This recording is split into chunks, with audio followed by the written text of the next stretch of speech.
Hey guys, tonight we're wandering into a part of the Middle Ages that you won't find in fairy tales or painted in cathedral glass. Not knights, not tournaments, but the ordinary, exhausting life of a person who simply had to get through the day. This is boring history for sleep, long, slow stories told steady and quiet. And if you're new here, think of me as your sleepy historian, guiding you not to excitement, but gently toward rest. Before we drift back in time, a small reminder. If you enjoy these quiet journeys, you can subscribe to the channel.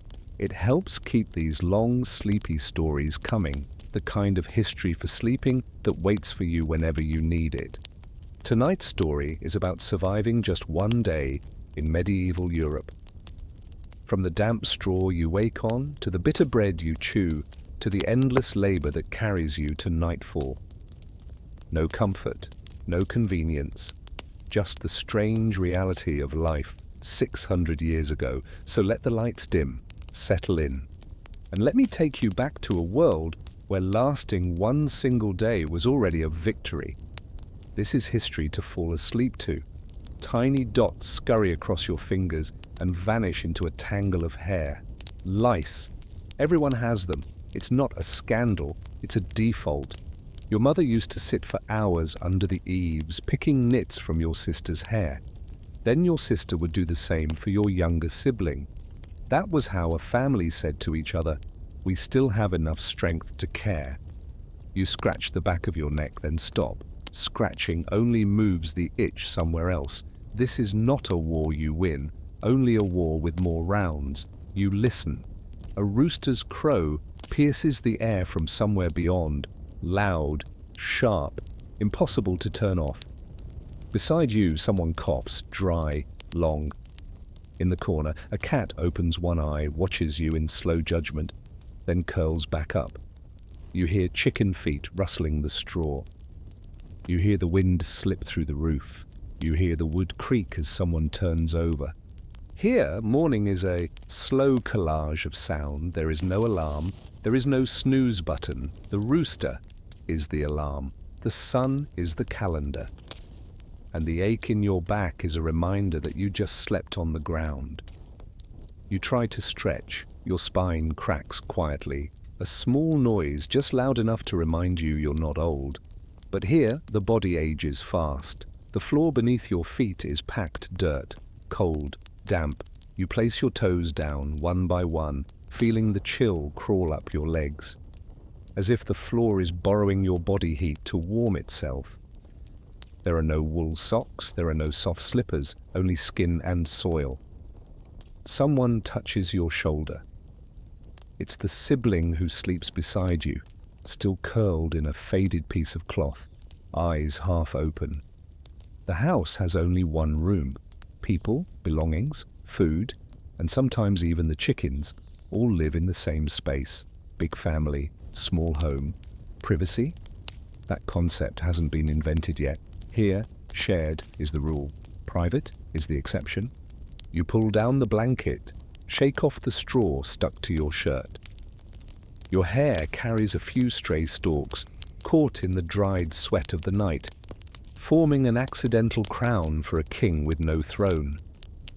You smile, just a little. Then let your face fall back into the quiet of morning. Somewhere, you hear a wooden cart groaning through the mud. The scent of fresh wood smoke begins to rise, newer than last night's, threading its way through the wall's slat. You think briefly of a distant room, a memory foam mattress, white sheet, plush pillows, the scent of lavender oil. Your hand reaches for a light switch and meets empty air. Sorry. This isn't the 21st century, this is the year 1325. Everything in this house has a voice of its own. The cracked wooden wall over in the corner tells you about last week's rain, how water seeped through the thatched roof, dripping steadily into a single spot, forming a puddle everyone had to step around. The roof beam above, darkened by years of kitchen smoke, reminds you that smoke is part of the air, like mist, like chickens, like the scent of straw. The iron pot with one dented edge sits waiting by the hearth, blackened by fire and time. It says that last night there was enough to eat. Just enough to keep hunger from collapsing your stomach the moment you woke. Everything here is old, but old is not a flaw. Old is the norm. Your sleep last night wasn't continuous. Sometime after midnight you woke and sat by the ashes of the fire, arms wrapped around your knees, listening to the wind whisper endlessly through the thatch above. Your mother wakes like that every night, adding wood, turning the pot so it doesn't scorch, mumbling a prayer or two she learned from the parish priest. Then everyone lies down again for a second round of sleep. People in this time call it first sleep and second sleep. The idea of 8 uninterrupted hours hasn't been invented. The night is 2 shores of a foggy river, and in the middle there is a pause. That pause belongs to the fire, to breath, to the sound of insects brushing against wooden walls. You press your hands to the floor and push yourself up. There's a small bruise on your knee, a souvenir from tripping over the threshold in the dark. You've learned to move like a cat, silent, slow, reading the floor with your feet before putting your weight down. Sometimes that very habit brings comfort. Moving slowly is its own kind of safety. Outside, dew still clings to the roof. Each droplet slides down, falls from the last stalk of straw, and breaks softly on the earth. The sound is tiny but steady. You can hear it if you're quiet enough. The day brightens in its own way, not radiant, not golden, just grey, then less grey, then a little less grey still. That's all. People here don't wait for sunrise. They wait for enough light to see the path.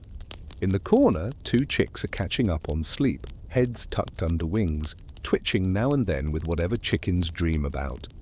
The cat has shifted to claim the warmest spot on the brick hearth. You're grateful for that tiny heat. Winter here is not gentle, and summer isn't polite either. In winter, the cold is a harsh companion. In summer, mosquitoes and flies arrive like a banquet invitation. On winter nights, your teeth chatter. On summer nights, sweat dampens your neck, and fleas leap like there's music.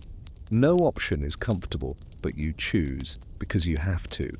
You bend to pick up a piece of linen that must have slipped to the floor during the night. It's worn, thin, turning into a web of tiny holes. You smooth it out without thinking, a small gesture to untangle your mind. Straight is a feeling. And in this time, straight is as precious as a morning without bug bites. You suddenly remember, elsewhere, at this very hour, people wake up on different surfaces. In the north of China, heated kang beds keep the cold away with stoves beneath. In Japan, dry tatami mats hold their shape, and bedding is rolled away by morning, leaving the room clean, open. In wealthy Muslim cities, the rich sleep on cotton mattresses, with mosquito netting, in rooms cooled by open courtyards. That comparison passes through your mind like a breeze. Then it's gone. Here you have straw, and a long day ahead. You run your fingers through your hair and pull out a long piece of straw, yellow-brown, curled like a question mark. Last night, the roof was dripping. You'd moved closer to the wall to stay dry and swapped places with your sibling when you saw them shivering. Small adjustments in the dark without a word. You just do them. In this time, much is communicated by shifting one palm's width, pulling the blanket up just a little, or edging closer to the fire by the space of a hand. Life is a series of small adjustments. You glance around the room, and along the wall are a few bundles of damp firewood gathered the day before yesterday, slowly drying in the house's own warmth. On a crooked shelf, there's a wooden bowl with a cracked rim bound together with twine. On the rough windowsill, an unfamiliar bird feather lies lost, a gift left behind by last night's wind. Everything tells you that last night passed safely. Nothing collapsed, nothing caught fire, no one burned with fever. Here, safe means that you opened your eyes this morning. You sniff. The scent of old smoke has faded, replaced by the warm ash and the dampness of dew. There is no scented candle, no soap. Your smell is the smell of this place. It will follow you to the fields, return with you in the evening, settle into your wool, stick in your hair, and sleep in the straw until tomorrow. That cycle is round like a wooden cartwheel, turning, never stopping. You suppress a yawn. Your jaw aches from the cold. The wall behind your head is spotted with mold. Your mother once scraped it off, sprinkled ash, but mold is patient. It always returns, a little at a time, as if to say, "We live here too." You're not angry. You don't have time to be angry at mold. You've saved that energy for the effort of leaving your blanket. You pull your linen shirt over your shoulders, feeling the rough seams scratch your skin. There's a red mark on your wrist, last night's signature, left by a bedbug. You know it will fade, then another will appear. Routine. Routine is what humans invent when they cannot change their circumstances. Footsteps outside the eaves. Your father is awake. He always wakes before everyone else, as if time owed him a few minutes from the day before. He slides the latch open. A faint light floods in stronger now, carrying the chatter of small birds nesting above. Your eyes twitch at the brightness, not because it's truly bright, but because you've grown used to the half-dark. Half-dark makes people gentler. You think about staying under the blanket just a little longer. The thought is as tempting as a freshly baked loaf. But the work out there is already lining up to call your name. It's the same every day. For as long as you can remember, you've never really known what it means to sleep in. The word baked is used here for bread, for roots, for meat hung over fire. Never for sleep. You bend to pick up a piece of flax string, twist it into a small loop, and tie up a loose lock of hair. Beneath the strands, your scalp stings faintly. Lice tend to gather where it's warmest. You know how to comb in a way that confuses them.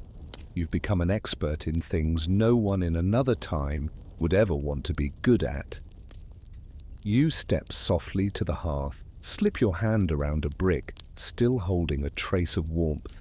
It makes your fingers more nimble, as if someone just returned 10% of the energy that last night's cold had stolen from you. You exhale, your breath blooms pale and vanishes. From far off, a delicate church bell rings, gliding across rooftops, skimming through the low fog, touching the crack in your door, and breaking into a dozen soft pieces. The bell doesn't say good morning, it says it's time. Here, time is carved by bells and shadows. You don't argue with bells. Bells win. Your stomach tightens. Hunger. Hunger speaks in a low voice, rarely loud but always persistent. It will follow you all day like a loyal shadow. But that's a story for later. For now, it's still the story of straw, of blankets, of dirt floors, of cold across the tops of your feet, of a morning before you've brushed your teeth, yet already smiling to yourself, because you're still here. You place your hand on the wall, feel the rough texture, the wood fibers exposed like the house's fingerprints. You think about how these grains will still be here, long after you're gone, like someone carving a name into something hard, just to say, I was here once. In this time, people don't leave many marks behind. Walls leave grain, hearths leave soot, soil leaves footprints. That's enough. A sudden breeze slips through the roof slats, slides down the back of your neck like a cold, slick fish. You shiver. Your other hand instinctively pulls the wool blanket a little higher. You know it won't make you warmer, but the act of pulling up feels like you've won a tiny round against the cold. And here, winning by an inch still counts. You glance at your sibling, still asleep, mouth parted, breath steady. You gently remove a piece of straw caught in their hair and place it on the ground. It's a small gesture, very small, but people live on small gestures. The big things rarely happen in the morning. You listen again. Your father's steps fade down the path. A neighbor's door creaks open. Someone laughs quietly. A crow flaps its wings hard against the roof. All of it, a morning overture. No climax, no chorus, just rhythm. You take a deep breath. Not to enjoy any scent in particular, but to remind yourself you have lungs. Then you exhale. The breath disappears quickly into the chilled air. You lift your foot, carefully placing it on the driest patch of earth. A simple balancing act. You do it every day. You're good at it. Far off, the sky has brightened by 1 degree. The grey is just slightly paler. You know that's enough. Enough to tell the path from the ditch. Enough to find the twine. Enough to open the door latch without snapping the handle. It's enough. While waiting for the rest of the house to stir, you allow yourself a single second of imagination. A different bed, a different pillow, a different morning. Then you laugh, not out loud, just to yourself. Here, there's nothing wrong with imagining, but imagining won't replace the straw. Even so, that 1 second warms a small corner of you. And even a small corner is something. You gently press the bruise on your knee. You decide. Today you'll slow your step by 3 counts when crossing the threshold. On the floor, a fresh crack runs across the dirt, probably from last night's shrinking cold. You add it to the map in your mind, a void. You think about the spot in the roof that leaks, make a note. Move the straw pile 1 hand's width over before sleep tonight. These simple notes don't need pen or paper. The memory system of this time receives no updates, but it works fine. You don't say good morning. That phrase isn't common here. Here, people greet each other by stoking the fire, by sharing a warm spot, by saving a small portion of food for the one who woke later. Greetings take the form of actions. No words needed. Still understood. You glance out through the wall's slats. The sky reveals a little more. Today there's wind. The wind carries dampness. Maybe there'll be sun by noon, maybe clouds by afternoon. Your weather forecast is written in mist, in scent, in the sound of leaves. You read it fluently. Modern people would open an app. You open your nose, all of it. The straw, the lice, the cold, the smoke, the chicken, the bell, the mold, the warm brick. It all stitches together into an invisible blanket draped over your morning. It's not soft, but it's yours. And morning, as always, keeps moving forward, step by step, sound by sound, breath by white breath. Welcome to the year 1325. No memory foam, no white curtains, just you. And a very long day ahead. And honestly, you wouldn't last a day. You've just left your straw bed, not even fully stretched your back, when another need comes knocking. Not a guest, not a choice, just your body, quietly insisting it's time to let go of everything it's held onto since last night. In a thatched house in the year 1325, this is neither private nor pleasant. In the corner of the room, behind a thin wooden panel, no thicker than paper, sits a wooden bucket. It goes by many names, but it has only one purpose: to catch what the human body wants to be rid of. There is no lid. Sometimes a rough linen cloth is thrown across the top. Inside, layers of liquid and solid simply pile onto each other, day by day, blending with the musty scent of rotting wood. If you think the smell fades overnight, let me remind you, here, smells don't fade, they only grow stronger. You sit. The wood creaks beneath you. It's cold. Your spine stiffens like a drawn bow. It doesn't feel like sitting on cool ceramic tile. It feels like lowering yourself onto something that just finished serving someone else. With each breath, you have two choices: hold it or accept that the scent will reach the back of your skull. Either way, your eyes water. That's how the morning greets you. When you're done, you gently lay the cloth back over the top and tug your shirt down. There is no soft white toilet paper, only some crumbling straw or reused bits of rag. Rough, irritating, but you're used to it. So used to it. You sometimes stop thinking about it at all.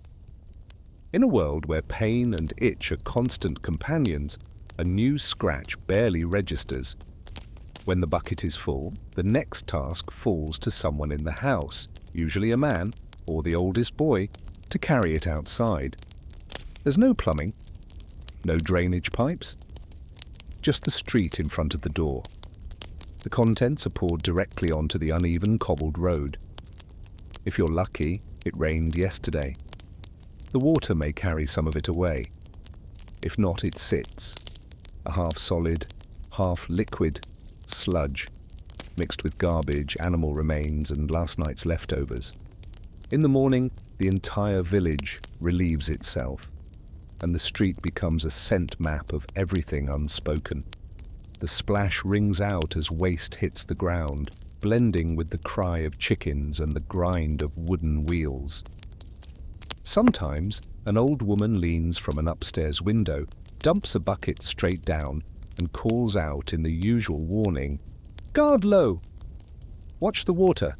If you're walking past and don't move in time, ducking your head is the only thing that might save you. It's not rain, not well water.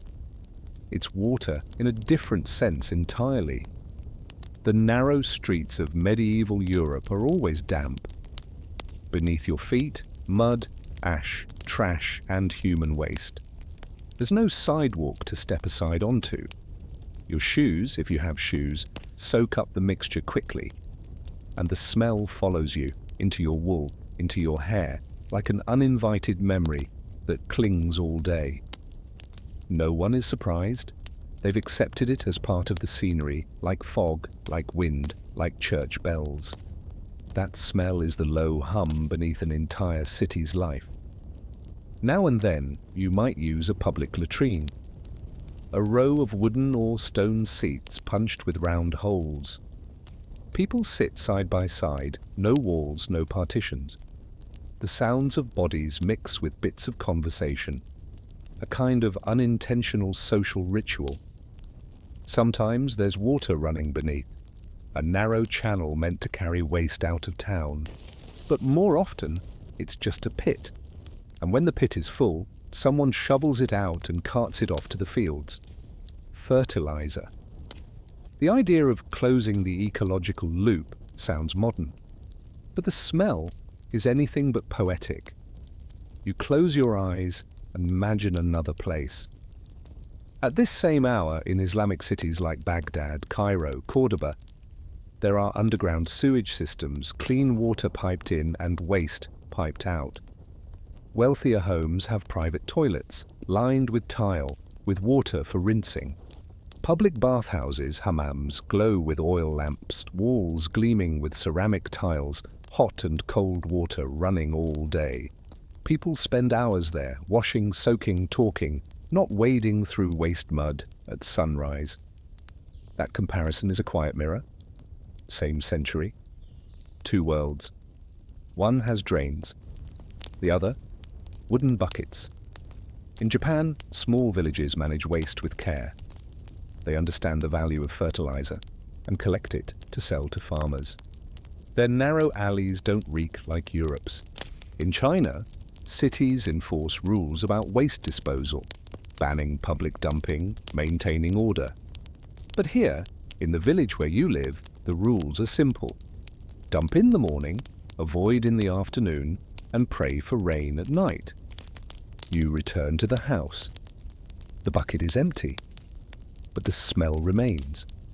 It seeps into the wood, into the air, into your clothes. When you sit again by the hearth, it doesn't feel different.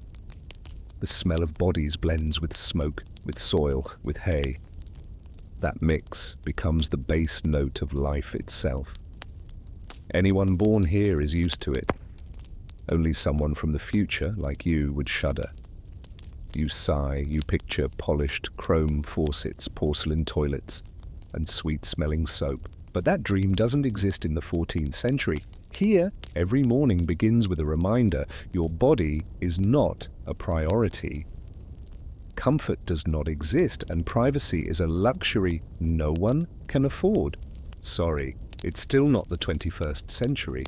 It's the year 1325, and this is your familiar, filthy morning. You've just stepped outside.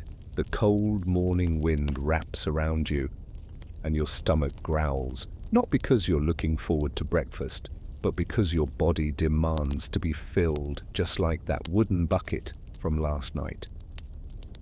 Eating in the year 1325 isn't a joyful moment, it's a procedure.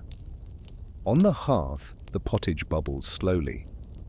This thick, greyish-brown stew was cooked last night, left to sit and thicken, then watered down and stirred again this morning. There's not much in it: a few turnips, a piece of onion, some kale or leafy greens, and maybe, if you're lucky, a few dry beans. Meat, rare. If there is any, it's a scrap or two left clinging to a bone, dropped in to make the broth seem richer. But the smell doesn't make your mouth water. It reminds you of something halfway between sour and burnt. You scoop out a ladleful. The thick liquid stretches, then drops into the wooden bowl with a dull, heavy sound. There's no bright red from tomatoes. They haven't reached Europe yet. No sharp heat from chili, also unknown here. No oil or fat except a faint shimmer of grease floating on top. A rare luxury. Everything sits in the same dull shade, grey-brown. Eating this feels like swallowing the morning itself. Slow, heavy, and without joy. You break off a piece of bread. It's not soft, not fluffy, not white. Peasant bread in the Middle Ages is made from barley, rye, or whatever grain remains in the bin. Sometimes husks are mixed in to stretch the flour, cheaper and more filling. The crust is hard as brick. The inside is dense, heavy, almost damp. When you bite into it, your teeth complain immediately. You chew and chew, then swallow, but the sharp crumbs stay wedged in your teeth. And you know by tonight they'll add to the aching in your jaw. But still, you eat. Because if you don't, you'll go hungry. Beside your bowl of pottage and hunk of bread, you have a cup of beer. Not the golden cold kind in a tall glass you might imagine.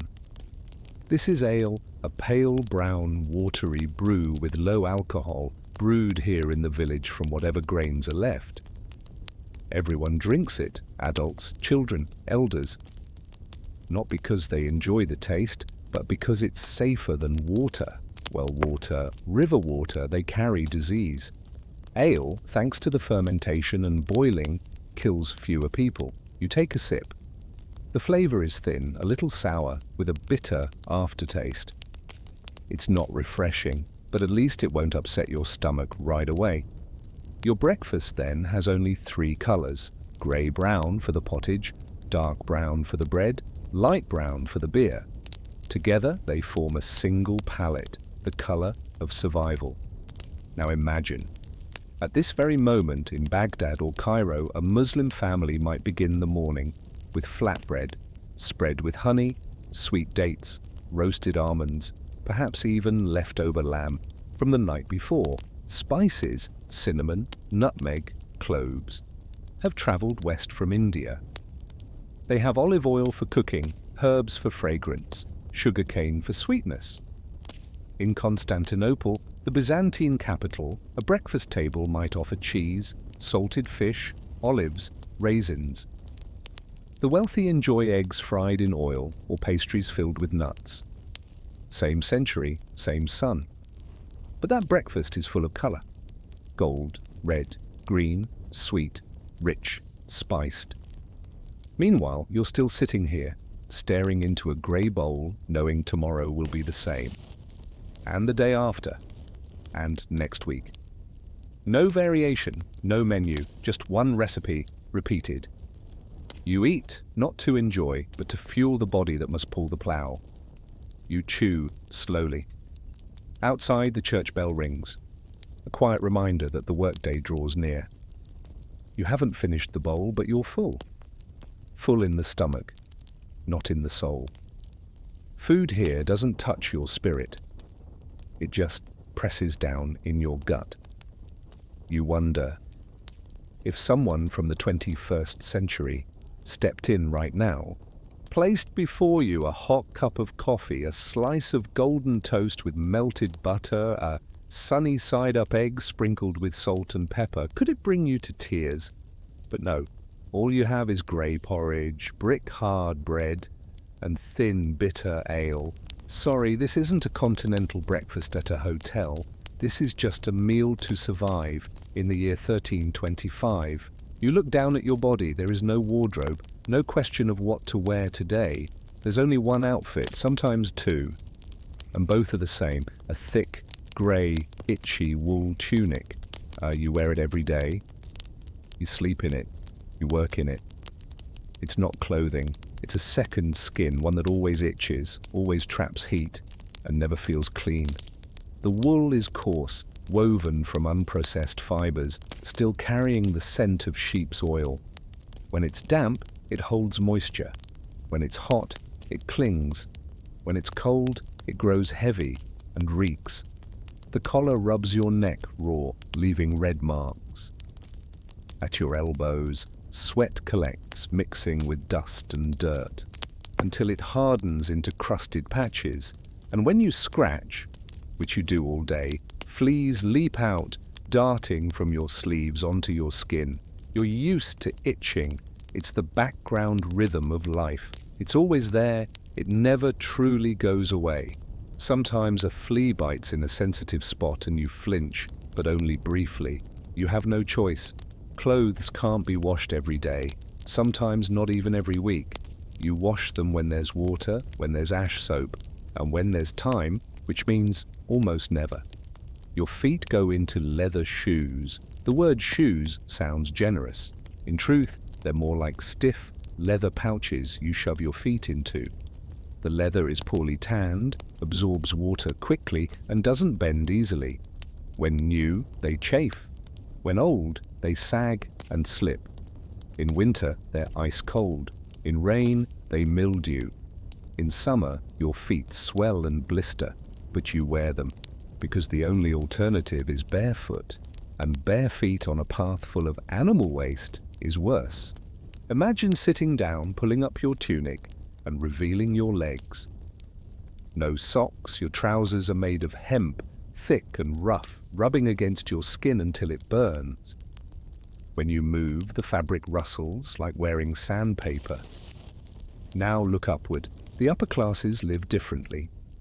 A noble in a castle might wear velvet, soft, thick, warm, gliding across the skin like water. Or silk from the east, smooth, cool, sweat-absorbing. Their clothing isn't just to cover, it's to display. They change outfits multiple times a day. They have servants to wash them, perfumes to mask odors.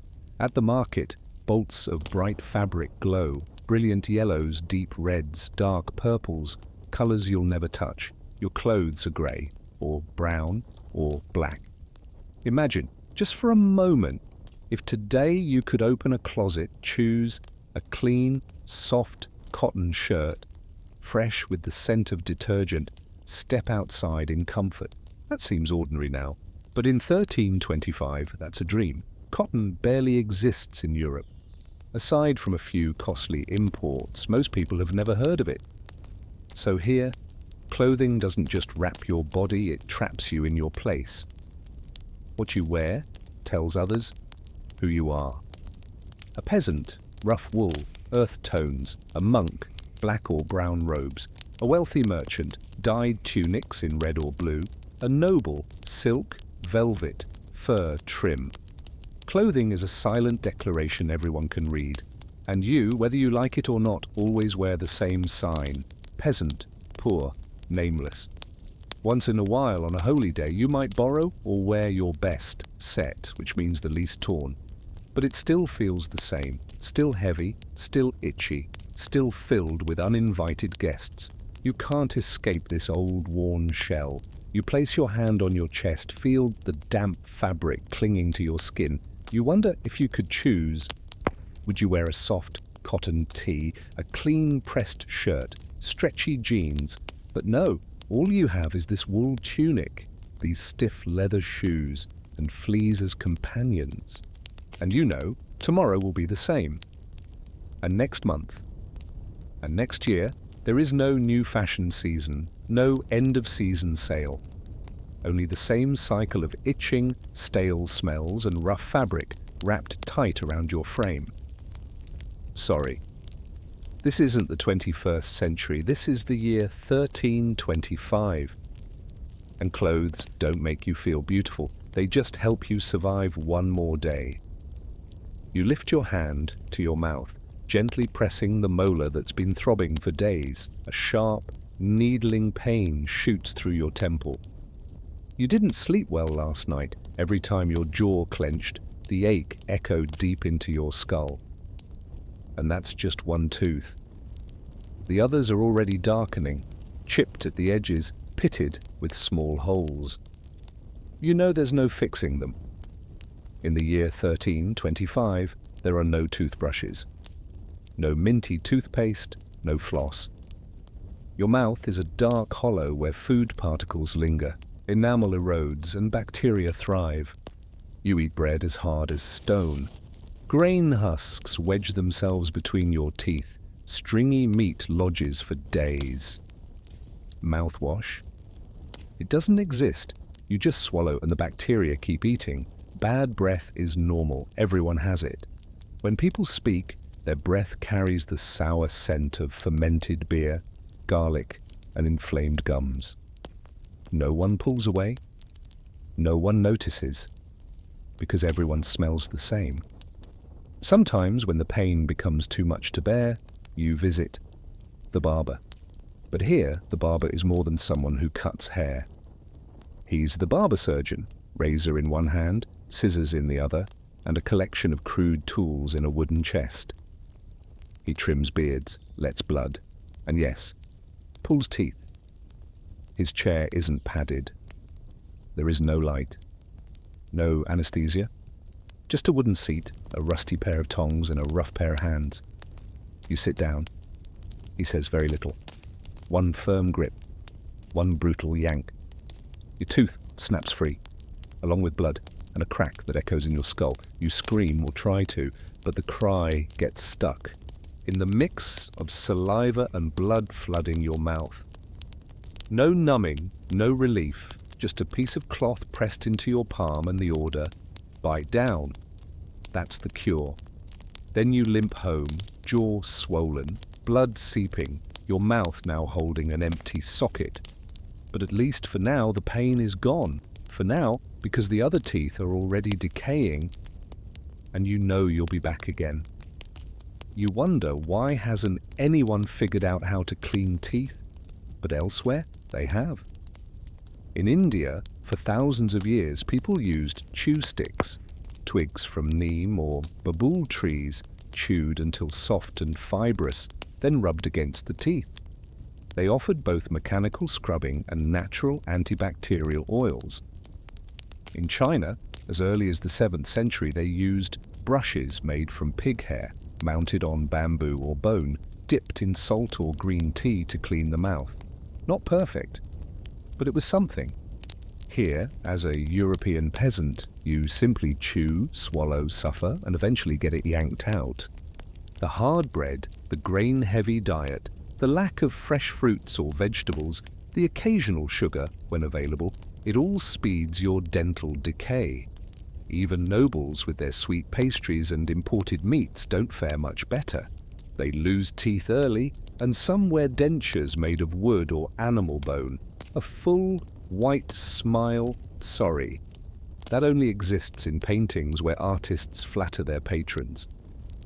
You look into a mirror. If you have one, it's just a piece of polished metal. And see your own teeth, darkened, uneven, chipped. You're only in your 20s, but your mouth looks like someone twice your age from the modern world. Tooth pain isn't an accident, it's a fate. You think about today. You pick up a plastic toothbrush, squeeze on a swirl of mint paste, brush gently, foam forming, and rinse with clear water. 2 minutes. And it saves you from decades of pain. If you brought that toothbrush back to 1325, they'd call you a wizard. But come back now. Number sorry. This is not the 21st century, this is 1325. And you feel that familiar twinge at the base of another tooth, a dull, creeping ache. You already know, one day soon, that one will be next. In the Middle Ages, death came in many forms: plague, famine, war. But for many, before any of that, they lived with toothache. That slow, private torment that didn't kill you right away, but turned every day into a quiet kind of misery. Sorry, no toothpaste, no toothbrush, no dentist appointment, just pain and a rusted pair of tongs. The first light of day is not an invitation, it's a command. By the time the sun crests the horizon, you're already in the field. There is no other option. You are a peasant, and the land does not wait. In your hands is a wooden hoe fitted with a dull iron blade. Your fingers, calloused and cracked, wrap around the handle. Each split in your skin stings as it meets the worn wood. You bend forward, back curved, your body locked into repetition. Dig, strike, scrape. The weeds grow faster than you can pull. The soil is heavy and damp. With every swing, you hear the ground break apart, hard, dry, its dust clinging to your face. You don't work to get ahead, you work to survive. Seeds must be planted in season. Weeds must be cleared, water must be guided from the ditch. If you fail, you starve. And here, starvation doesn't mean a grumbling belly, it means a winter without food. It means children shrinking into silence. Women aren't spared. They don't just cook and weave. They're out in the fields, skirts tied high, backs bent beside yours.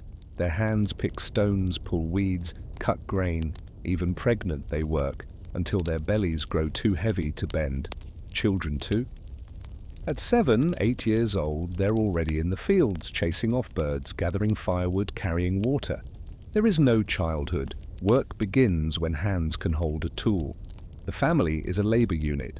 Every person, old or young, is a link in the chain. The elderly watch the little ones, patch nets, weave baskets. Children guard the hens, gather eggs, chase geese. The adults plow, sow, harvest. If one person falls ill, the whole family feels it. If one person dies, the weight shifts to those still standing. You work from sunrise to sunset. In summer, that means over 14 hours in the fields. There is no restful lunch break, just a hunk of dry bread, gnawed between tasks, maybe a bit of onion or cheap cheese. You sit right there on the soil, back against a bundle of straw, and eat in silence. A sip of thin ale is the only thing that helps the bread go down. The work is the same, day after day. But your body still aches, your shoulders burn, your back locks, your hands split and bleed. You sleep on straw, but never feel rested, because tomorrow everything begins again. There are no weekends, no holidays. Sorry, this is the Middle Ages. There are no resorts, no discount flights. You think of other parts of the world. In medieval China, families also worked as units. Men lead oxen into rice paddies, women plant seedlings by hand, children wade through mud to catch fish. In Japan, village life revolves around family labor too: rice farming, weaving, craft work. Family as workforce isn't uniquely European, it's a global structure. But there's a difference. In East Asia, irrigation systems and local organization often spread the weight more evenly. In Europe, if your land lies fallow, no one works it for you. You lift your head and squint at the sun. It's still hours from setting. Your body is already worn down, but the field still calls. The seeds aren't all sown. The soil isn't finished. And work never ends. At day's end, you drag yourself home. Clothes soaked in sweat and mud, heavy as stone. Your hands tremble. Your back curves. Your eyes blur. You sit down, eat a thin bowl of gruel. Not much in it. Then you fall asleep, still wearing your mud-caked clothes. You're too tired to change. Tomorrow, when the rooster crows, you'll return to the field. No different than today, no different than yesterday, no different than your whole life. Sorry, this isn't just a job. This is your life. This is the Middle Ages, and you, a peasant, will work until your body finally breaks. A day in the Middle Ages is not just shaped by labor, it is shaped by the seasons, and season here isn't the poetic backdrop of a postcard. It is a challenge, a shadowy tormentor, clinging to you all year long, never letting go. Let's begin with winter. Darkness outlasts light. You rise before the sun, and often the entire day remains a dull, colorless gray.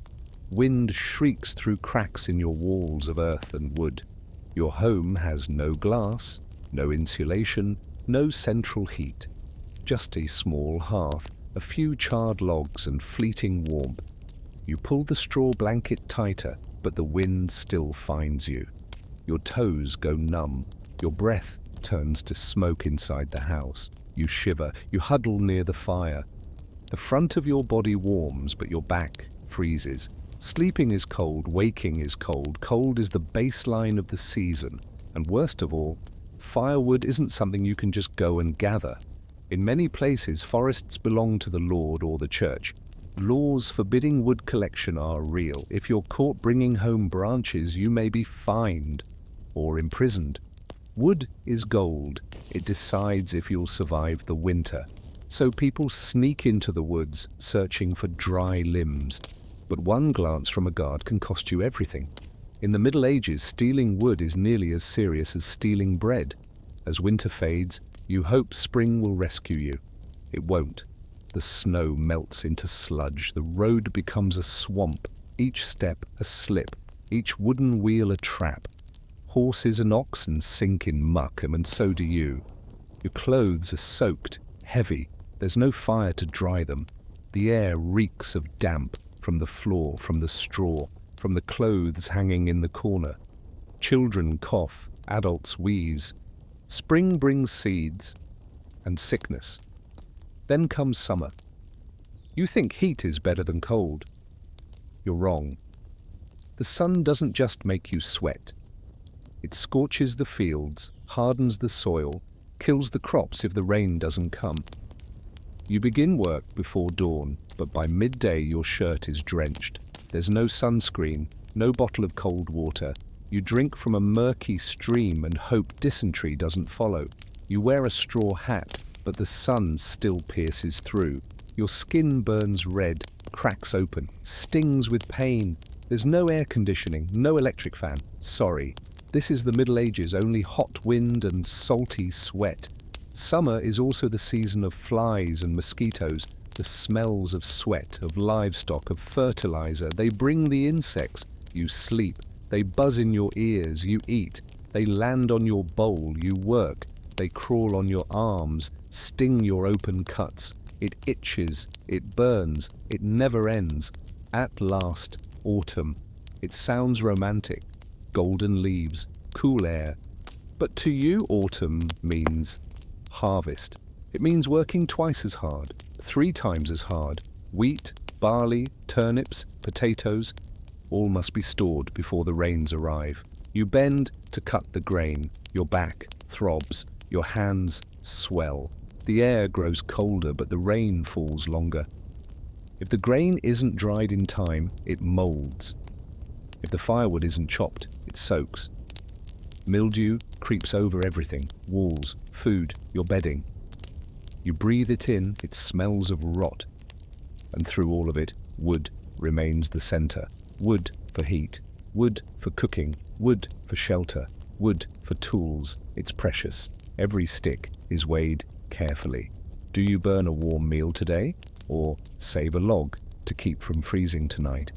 Then you hear stories from other parts of the world. In parts of the Islamic world, people have water channels cooling their homes. In the East, they use paper screens and clever architecture to insulate against the elements. You sigh, because here, you have 4 seasons, but none show you mercy.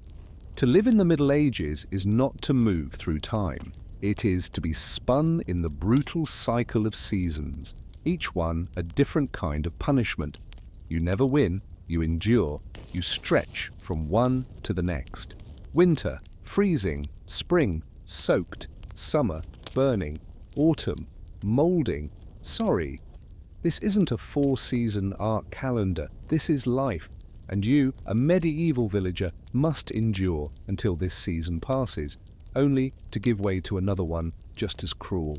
You've survived the frozen winters, the stifling summers, and the endless grind of labor. But there's one more detail, a quiet, constant one, that may have made life in the Middle Ages harder than anything else. Filth. Not mess, not clutter. Filth in the truest sense. Your body, your clothes, your drinking water, even the air around you. Let's begin with water. That clear, cool glass you take for granted in the 21st century, flowing straight from a faucet, is unthinkable in the year 1325. The water you drink usually comes from a communal village well, or straight from a river or canal. It's not clear, it's not clean, it's certainly not sterile. In rainy seasons, mud runs into it, turning it brown. In the summer, the river thickens, choked with algae, smelling of rot. Still, it's your only lifeline. You scoop it with a wooden bucket. Bring it to your lips. The sour scent of silt lingers. A trace of rust from the metal pail. You sip. Grit crunches faintly between your teeth. There are no filters, no bottles. Water is what keeps you alive, and what sows the seeds of disease. And bathing? Sorry. The idea of daily cleanliness doesn't exist yet. You have no private bathroom, no shower. The entire village might have a single public bathhouse, and even that is a luxury. Europe once had a strong bathing culture, borrowed from the Romans. Grand public bathhouses with hot pools, steam rooms, plunge baths. But by the Middle Ages, many had closed. The church began to preach that frequent bathing was a vanity, even a sin.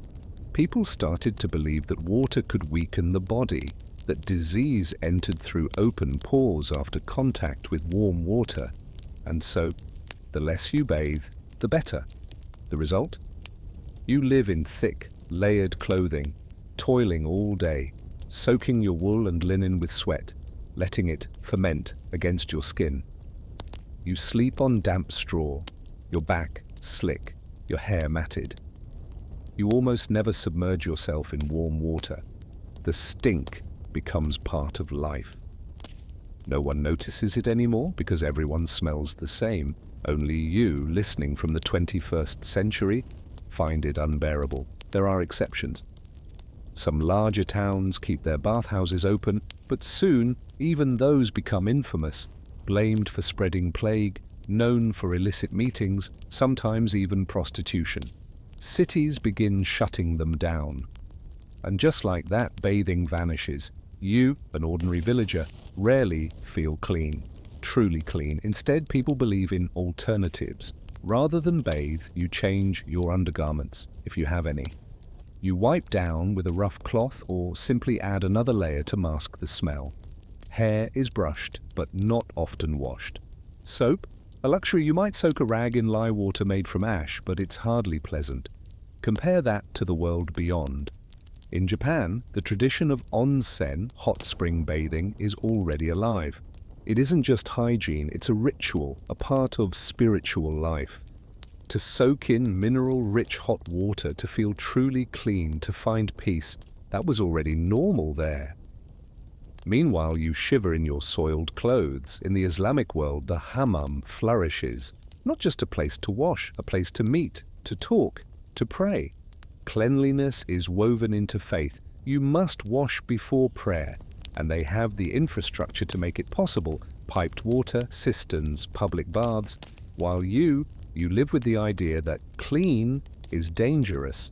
And then when the Black Death strikes in the 14th century, people grow even more convinced. Bathing causes illness. They don't know the disease comes from fleas and rats. They only see that those who bathe often fall sick. And so the myth endures, and with it the filth. Historians have recorded queens, kings, bathing only a handful of times a year. Some proudly claimed they had no need to bathe. Cleanliness came to represent vanity, indulgence, or even moral weakness, and you, a farmer, had no choice. You rinse your face with well water, you change shirts when you can, and you learn to live with the stench. It follows you from morning to night, from summer to winter. Clean wasn't the goal, survival was. You've now passed through a full day in the life of an ordinary European in the Middle Ages, from the damp straw bed that greeted you to the cold, the hunger, the endless labor, and the constant grime. It was the life of the majority, quiet, grueling, and forgotten.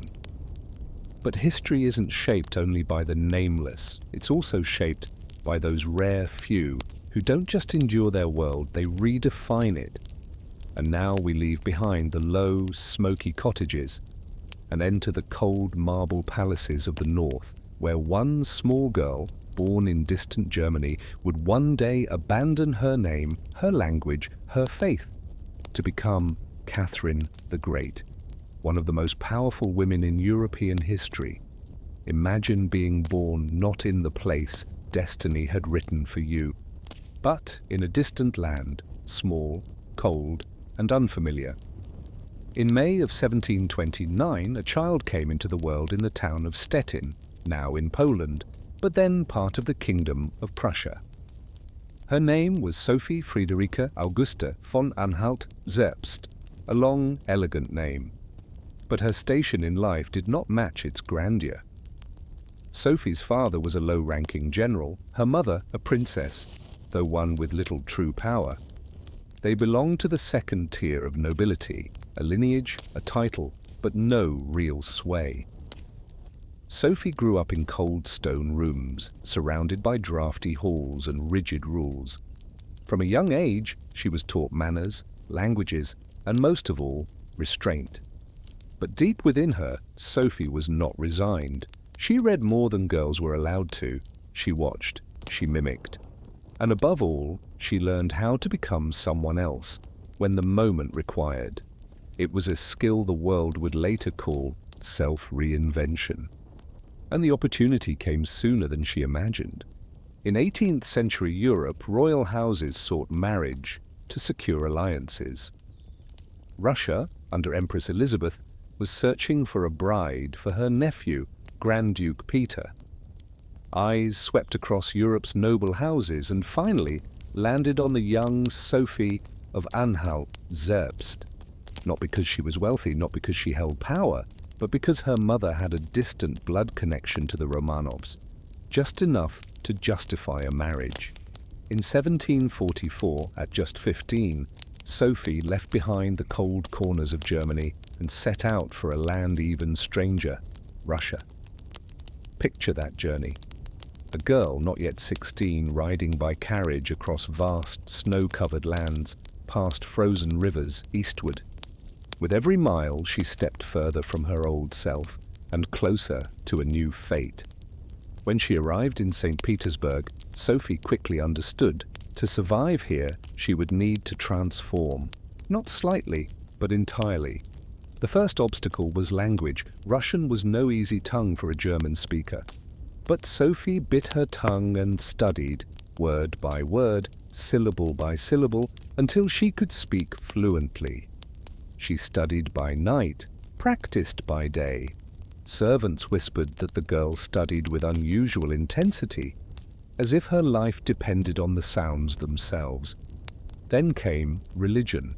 Sophie had been born Lutheran, but to be accepted in Russia, she had to convert to Orthodox Christianity. She did so without protest. In a solemn ceremony in 1744, she was baptized again, this time as Ekaterina Alexeyevna. The world would come to know her by a simpler name, Catherine. In that moment, Sophie disappeared. Catherine was born. Some might see this as a formality, but for Catherine, it was a profound act of rebirth. She was no longer a small German princess. She was now a daughter of Russia, not only in papers, but in her heart, her mind, her gestures. People remembered how Catherine embraced her new home. She wore Russian clothes, ate Russian food, walked, bowed, and spoke like a Russian noble. While her husband, Peter, clung to his German habits, drank beer, played with toy soldiers, and never truly adapted, Catherine moved in the opposite direction. She accepted Russia as her own flesh, and here lies the essence of it. Catherine understood that power does not belong to those who cling to their old identities. It belongs to those who change, to those who become what the moment demands. Now imagine, 16 years old, far from home, facing stern officials, foreign rituals, a brutal climate. Most young girls would shrink, hide, cry for home. But Catherine opened herself. She observed, she mirrored, she became someone else. The journey from Sophie to Catherine was more than a change of name. It was psychological transformation, a slow, deliberate death of the old self, and a quiet, determined rebirth. She would do it again, and again, throughout her life. History offers many such examples. Julius Caesar from a debtor to a conqueror, Napoleon from a boy on a remote island to Emperor of France, Catherine from a quiet girl named Sophie to Catherine the Great. In the 21st century, you might call this self-reinvention. For Catherine, it was survival. Every detail of her daily life reflected it. She wrote journals in French, read Voltaire and Montesquieu to sharpen her mind. She attended Orthodox services with such devotion that many believed she'd been born Russian. In the cold halls of the Winter Palace, Catherine would sit by the fire, book in hand, eyes fixed not on the flames, but on a vast Russia she longed to understand, to love, and one day to rule. But that comes later. For now, we are still in the early years, the quiet beginning, when Sophie becomes Catherine. And that transformation, silent, steady, but unshakably bold, was the first step toward an imperial legacy. You might wonder, what's so important about a name change, a religious conversion? But pause and imagine. What if you, right now, had to leave your homeland, abandon your language, change your faith, shed your identity? Could you endure it? Could you spend years learning a foreign tongue until you spoke it without accent? Could you kneel before a belief you never knew and make it your own? Could you smile and say, "This is home," while your heart still missed the fields of your childhood? Catherine did. And not only did she do it, she did it brilliantly. That's why, when we look back, we don't just see a diplomatic marriage. We see a performance of will, a masterclass in transformation, a young girl who became someone else and then became an empress, the girl Sophie had left behind her small homeland. Now, under her new name, Catherine, she stepped into a foreign world, not just the vast land of Russia, but also into palaces, rituals, and a marriage that had been arranged long ago. Her husband, Peter, who would later become Peter III. At first glance, this should have been a reward, a German-born girl, not of the highest noble birth, chosen to marry the heir to the Russian throne. But real life is no fairy tale. Peter was not a dreamy prince. He was clumsy, childish, and perhaps never truly grew up. He was obsessed with the military, but in a strange way. He loved arranging toy soldiers, dressing wooden dolls in uniforms, and was often absorbed in games others would consider infantile. From the very beginning, Catherine recognized the incompatibility. She was an avid reader, intellectually curious, and loved discussing philosophy and history. He was indifferent, sometimes even crude, and seemed to care little about her. This marriage, in reality, was a golden shackle. It gave Catherine status, but took away the warmth a marriage is supposed to offer. In the broader context, royal marriages in 18th century Europe were rarely about love. They were political chess moves, alliances, tickets to power consolidation or conflict avoidance. Princesses, countesses, noblewomen, many of them became pawns, sent off to distant lands, changing religions, learning new languages, living beside men they barely knew. Catherine was merely one among many. But what set Catherine apart was how she responded. In the early years of her marriage, she endured profound loneliness. Peter was inattentive and even had extramarital affairs. In a court full of watchful eyes and intrigue, Catherine had to hide her pain, smile at banquets, and learn how to observe. And it was in that silence that she began to grow. Rather than sinking into bitterness, Catherine turned disappointment into lessons. She mastered Russian with such dedication that many were astonished. She studied history, politics, and philosophy works by Voltaire and Montesquieu, and began to form her own worldview. She memorized every behavior at court, every rumor, every expression on the faces of the powerful. Each day spent with her disappointing husband was another day she grew more self-reliant. Looking at the bigger picture, Catherine wasn't alone in this suffering. In France, Austria, Spain, royal women were often trapped in cold, strategic marriages. Maria Theresa of Austria, for instance, had to carry an entire empire while mothering 16 children. Elizabeth I of England chose not to marry at all, knowing that a political union would strip her of the only freedom she had. Catherine stood between two paths, bound by duty, yet determined to find room to rise. During long nights in the palace, when everything was quiet, Catherine often wrote in her diary. There she recorded not just banquets and ceremonies, but her disappointments and her dreams. Those pages are proof of her resilience. Instead of breaking down, she prepared for a future she wasn't yet sure would come. From the outside, her marriage to Peter was a failure. But for Catherine, it was a classroom. There, she learned that power never comes from being handed anything. It comes from observation, patience, and the ability to wait for the right moment. It's said that pain either breaks a person or makes them stronger. Catherine belonged to the latter.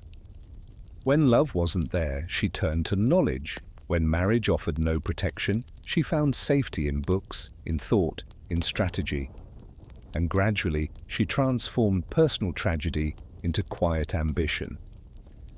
Imagine a young woman living in the cold halls of a Russian palace, smiling as Peter showed off his childish games, remaining silent in the face of humiliation. But behind that calm gaze burned a flame that would not die. Years later, when Catherine rose to the throne, she would be hailed as a wise and enlightened ruler. But few remember that the foundation of her greatness was laid in those painful years of marriage. It was there that she learned to hide, to endure, and most importantly, to nourish ambition in silence. Because in 18th century Europe, women rarely had the chance to rule, but those who knew how to wait, how to watch, and how to turn suffering into wisdom, they could reshape history. Catherine was one of the few. And so, from within a cold marriage, a future empress quietly took form. The year was 1762, brief, but enough to alter the fate of an empire. It was also the year Catherine stepped out from the shadow of her marriage and inscribed her name into Russian history. But to understand that moment of coup, one must first look back at how she prepared. Not with swords, not with speeches, but with silence, with watchful eyes, and with a patience that had lasted for years. Peter III had just ascended the throne after the death of Empress Elizabeth. In theory, this should have been Catherine's moment of glory. From then on, she would be Empress consort. But reality was harsh. Peter was deeply unpopular with the Russian nobility. He was pro-German, openly admired the Prussian army, and even withdrew Russia from the 7 Years' War at a time when Russia held the advantage. To the Russian elite, this was betrayal. To the Orthodox Church, Peter was no devout ally. He was foreign to the country he ruled, and every one of these weaknesses Catherine noticed. She did not act in haste. She understood one thing: power does not come from outbursts. It comes from patience, from quietly building a network. During her years as Peter's wife, she cultivated ties with powerful noble families, bonded with military officers, and surrounded herself with a circle of loyal men.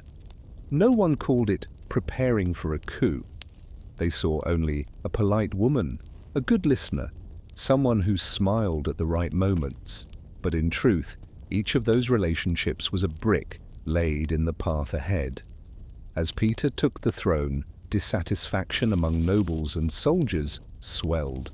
Catherine did not provoke it. She simply waited. And then the moment arrived. In the summer of 1762, while Peter was preoccupied at a palace far from the capital, officers loyal to Catherine moved. They pledged allegiance to her, marched towards St. Petersburg, and placed Catherine on horseback. The woman once dismissed in her marriage now appeared as a figure of authority dressed in uniform, riding between ranks of soldiers, receiving oaths of loyalty. The transfer of power met almost no resistance. Peter, caught off guard and isolated, was arrested. Days later, he died in prison, under circumstances still debated. But from the viewpoint of history, that moment closed one chapter. Catherine, from unhappy consort, became Empress of Russia. On the surface, it looked like a swift coup, but look closer and it was the result of years of quiet effort. Catherine had never openly opposed Peter while he was heir. She played the role of the dutiful wife, enduring, observing, waiting. That very invisibility kept suspicions low. When she acted, no one was prepared. There's a lesson here about power. The loud are often exposed too soon. The silent may go further. Catherine was like a hunter, waiting in the dark, unmoving, letting the prey come close. This echoes other figures in history. Octavian, who became Augustus of Rome, also stayed hidden, the modest nephew of Julius Caesar, before slowly claiming supreme authority.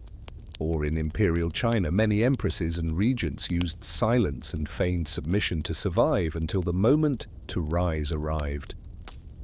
Catherine belonged to that lineage, the art of concealment, then the sudden strike. When Catherine was declared Empress of Russia, she was just over 30. A foreign-born woman, once the small Sophie, now wore the largest crown in Europe. Crowds in St. Petersburg cheered. The church held a ceremony. The army pledged loyalty. No one remembered the years she was scorned by Peter. All they saw was one image: Empress Catherine II. And if we think of the emotional rhythm, this wasn't a dazzling cinematic triumph. It happened swiftly, coldly, and almost with certainty. One man lost a throne, one woman stepped into it. The shift was simple, like a chessboard, flipped in a single move. As she sat in the Winter Palace, Catherine must have recalled the long years before, the empty banquets, the insults, the lonely nights. None of it had been wasted. All of it had taught her that in a world ruled by men, one could not rush. One had to wait for the right moment, and when it came, seize it swiftly, without hesitation. Catherine did just that. And that is why she endures not as a forgotten consort, but as one of the greatest rulers in Russian history. After firmly taking the throne, Catherine began a long journey to transform the Russian Empire.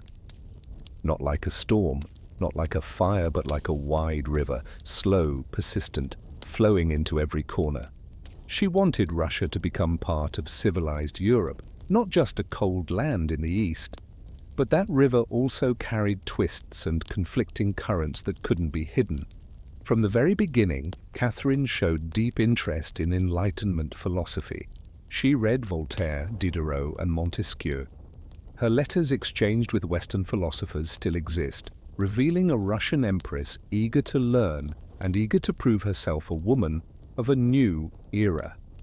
In those letters, Catherine spoke of ideals of just law, the right to education, and the need to improve the lives of her people. On paper, she seemed like a philosopher wearing a crown, and in practice, Catherine did achieve much. She encouraged book translation, expanded schools, and founded the Academy of Arts. She invited European architects, painters, and musicians to Russia, turning St. Petersburg into a vibrant cultural hub. Once dismissed as Europe's backyard, Russia could now boast Baroque palaces, opera houses, and learned academies. Catherine also paid attention to the law.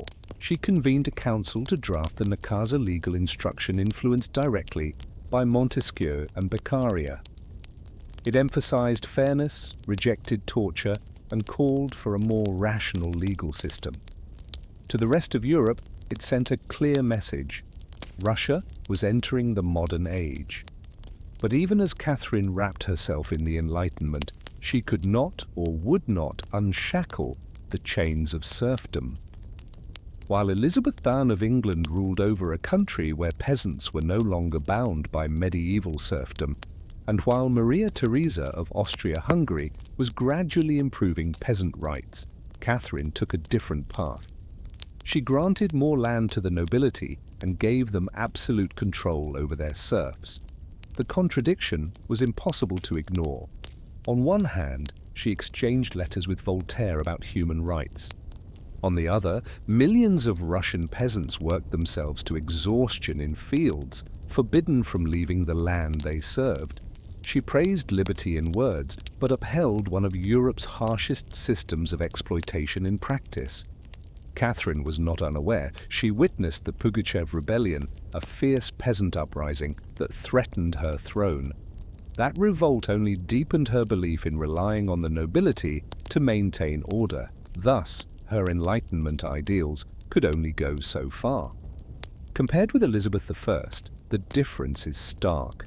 Elizabeth II ruled in a male-dominated world, but she focused on religious stability, trade, and naval expansion, ushering in England's golden age. She didn't need to rely too heavily on any one class. Catherine, on the other hand, tied her fate to the Russian aristocracy, and this compromise marked all her reforms. Maria Theresa, ruling around the same time, governed a complex multi-ethnic empire. She sought administrative, tax, and education reforms. Conservative in many ways, she still took steps to reduce the power of feudal nobles. Catherine, by contrast, expanded their power to secure her throne.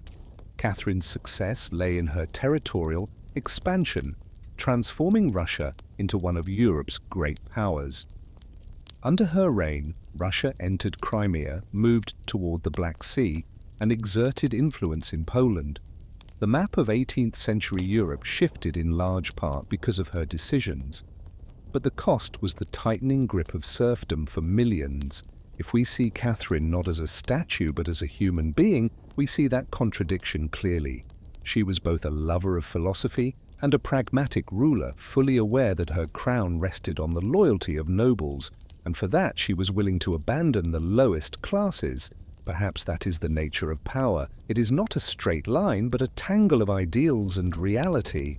Catherine, Elizabeth, and Maria Theresa, three queens in three different contexts. Each had to find their own balance.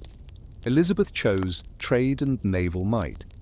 Maria Theresa chose bureaucratic reform. Catherine chose culture and expansion, but accepted the permanence of serfdom. In the quiet rooms of the Winter Palace, Catherine may have reflected on this. A part of her wanted to believe she belonged to the Enlightenment, but another part knew books alone cannot protect a throne. History remembers her as Catherine the Great, a woman who steered Russia toward Europe, but also left behind a burden of serfdom that would take generations to undo. That is the duality, reform, and contradiction. And it is this duality, more than anything else, that defines the truest portrait of Catherine.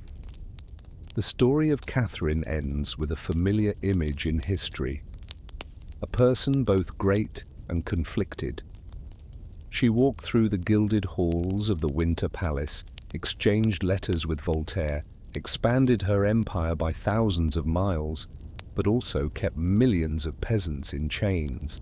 Power, like a brilliant lamp, always casts shadows. But if Catherine represents a world of clarity, thrones, laws, armies, then history also holds murky corners where not everything has an explanation. From the icy palaces of Russia, let us now move to another land, warm, lush, and full of silent ruins. The rainforests of Palenque, home of the Maya, where archaeologists in the late 20th century accidentally uncovered a secret. In the shadow of a stone tomb, they found a woman known by a name both mysterious and radiant, the Red Queen, 1994. Deep in the dense rainforests of Chiapas, southern Mexico, lay an ancient city that had been silent for centuries, its name Palenque. Today, tourists can walk up moss-covered stone steps, hear birds calling from treetops, and glimpse small pyramids in the morning mist. But at that time, for archaeologists, Palenque still held untapped secrets. One of its greatest mysteries would be revealed almost by accident when they opened a stone chamber sealed for over 1,000 years. Imagine standing there in the humid heat, with insects buzzing all around. The path down into the earth is pitch black and narrow, its steep, uneven steps seeming to swallow the light from your flashlight. Each footstep echoes, and the musty scent of ancient stone mingles with the earthy smell of the jungle. The archaeologists said they felt both eager and cautious, knowing that any discovery here could alter our understanding of the Maya civilization. When the final stone door was moved aside, a red dust burst into the air, coating everything. This wasn't ordinary dust, it was cinnabar, finely ground mercury sulfide, scattered throughout the room. The red powder floated, clung to skin and clothing, and instantly bathed the chamber in a strange crimson hue. It was because of this dust that the woman buried here was later given the name by archaeologists, the Red Queen. Inside the stone sarcophagus, they found a skeleton. The body had decayed, but the form remained. Over her face lay a jade mosaic mask reflecting a green shimmer in the dark. On her hands, her chest, were strings of beads, jade, turquoise, seashells. Around her, grave goods were carefully placed, ceramics, bones, and fragments of jewelry. That moment, the archaeologists said, felt like standing before a doorway between the world of the living and the world of the dead. No one knew who she was. No inscription bore her name, no carvings left any message. Only the haunting red surrounded it all. Excavating the tombs of Egyptian pharaohs brings feelings of grandeur and massive scale. But here, in Palenque, the feeling was different, quieter, more intimate, yet no less mysterious. The room was barely large enough for the sarcophagus, but the decoration suggested deep reverence. Archaeologists were used to finding kings like Pakal the Great, a famed Maya ruler also buried in Palenque. But a woman entombed with such honor made them pause. Some said that when standing before the Red Queen's remains, they felt an invisible gaze, a presence distant, yet strangely close, as if she were silently watching the intruders. It wasn't just superstition. It was the power of the space itself, when your senses are overwhelmed by color, scent, and 1,000 years of silence. To understand the awe of that moment, you have to step into the minds of the excavators. They were not just scientists, they were standing face to face with a lost civilization. In the dim glow of their flashlights, breathing in toxic cinnabar dust, they tried to stay calm and take notes. Their hearts raced not from fear, but from the realization that they were witnessing something no one had seen for centuries. Palenque was already famous as the burial site of Pakal the Great, excavated in the 1950s. But the Red Queen was a surprise. She wasn't mentioned in the surviving Maya texts. Her name wasn't on any royal list. The fact that she was buried near Pakal only raised more questions than answers. Archaeologists who've worked in Egypt or China say that opening a royal tomb brings a mixture of fear and reverence. You enter a space never meant to be touched by others. Palenque was no different. Every step, every flicker of light felt like an intrusion into a long-held secret. Modern researchers have proposed countless theories. Was she Pakal's wife, his mother, a high priestess? But in that moment in 1994, when the red dust first stirred, the only thing that existed was awe. The feeling that you were staring at a jade-covered face, a crimson-stained body, and a story never told. The Maya believed cinnabar red represented blood, life, and power. Dusting the dead with it wasn't for decoration, but to give their soul the strength to cross into the next world. Standing in that room, the archaeologists felt themselves drawn into the Maya cosmos, even if they couldn't fully grasp it. And maybe that's what made this discovery different. It wasn't just an archaeological site, it was a spiritual experience, a collision between past and present, between the living and the dead. Picture it again, jungle all around, distant howls of monkeys, wind rustling through the canopy. Below ground, a small red chamber. And at the center, a nameless woman, resting for centuries now, remembered by one simple but evocative name: the Red Queen. You are still standing in that narrow stone chamber, where the dim beam of a flashlight sweeps over ancient blocks and reflects the vivid red hue of a strange dust. And this isn't the kind of harmless dust you can simply brush off your clothes. It's cinnabar mercury sulfide finely ground.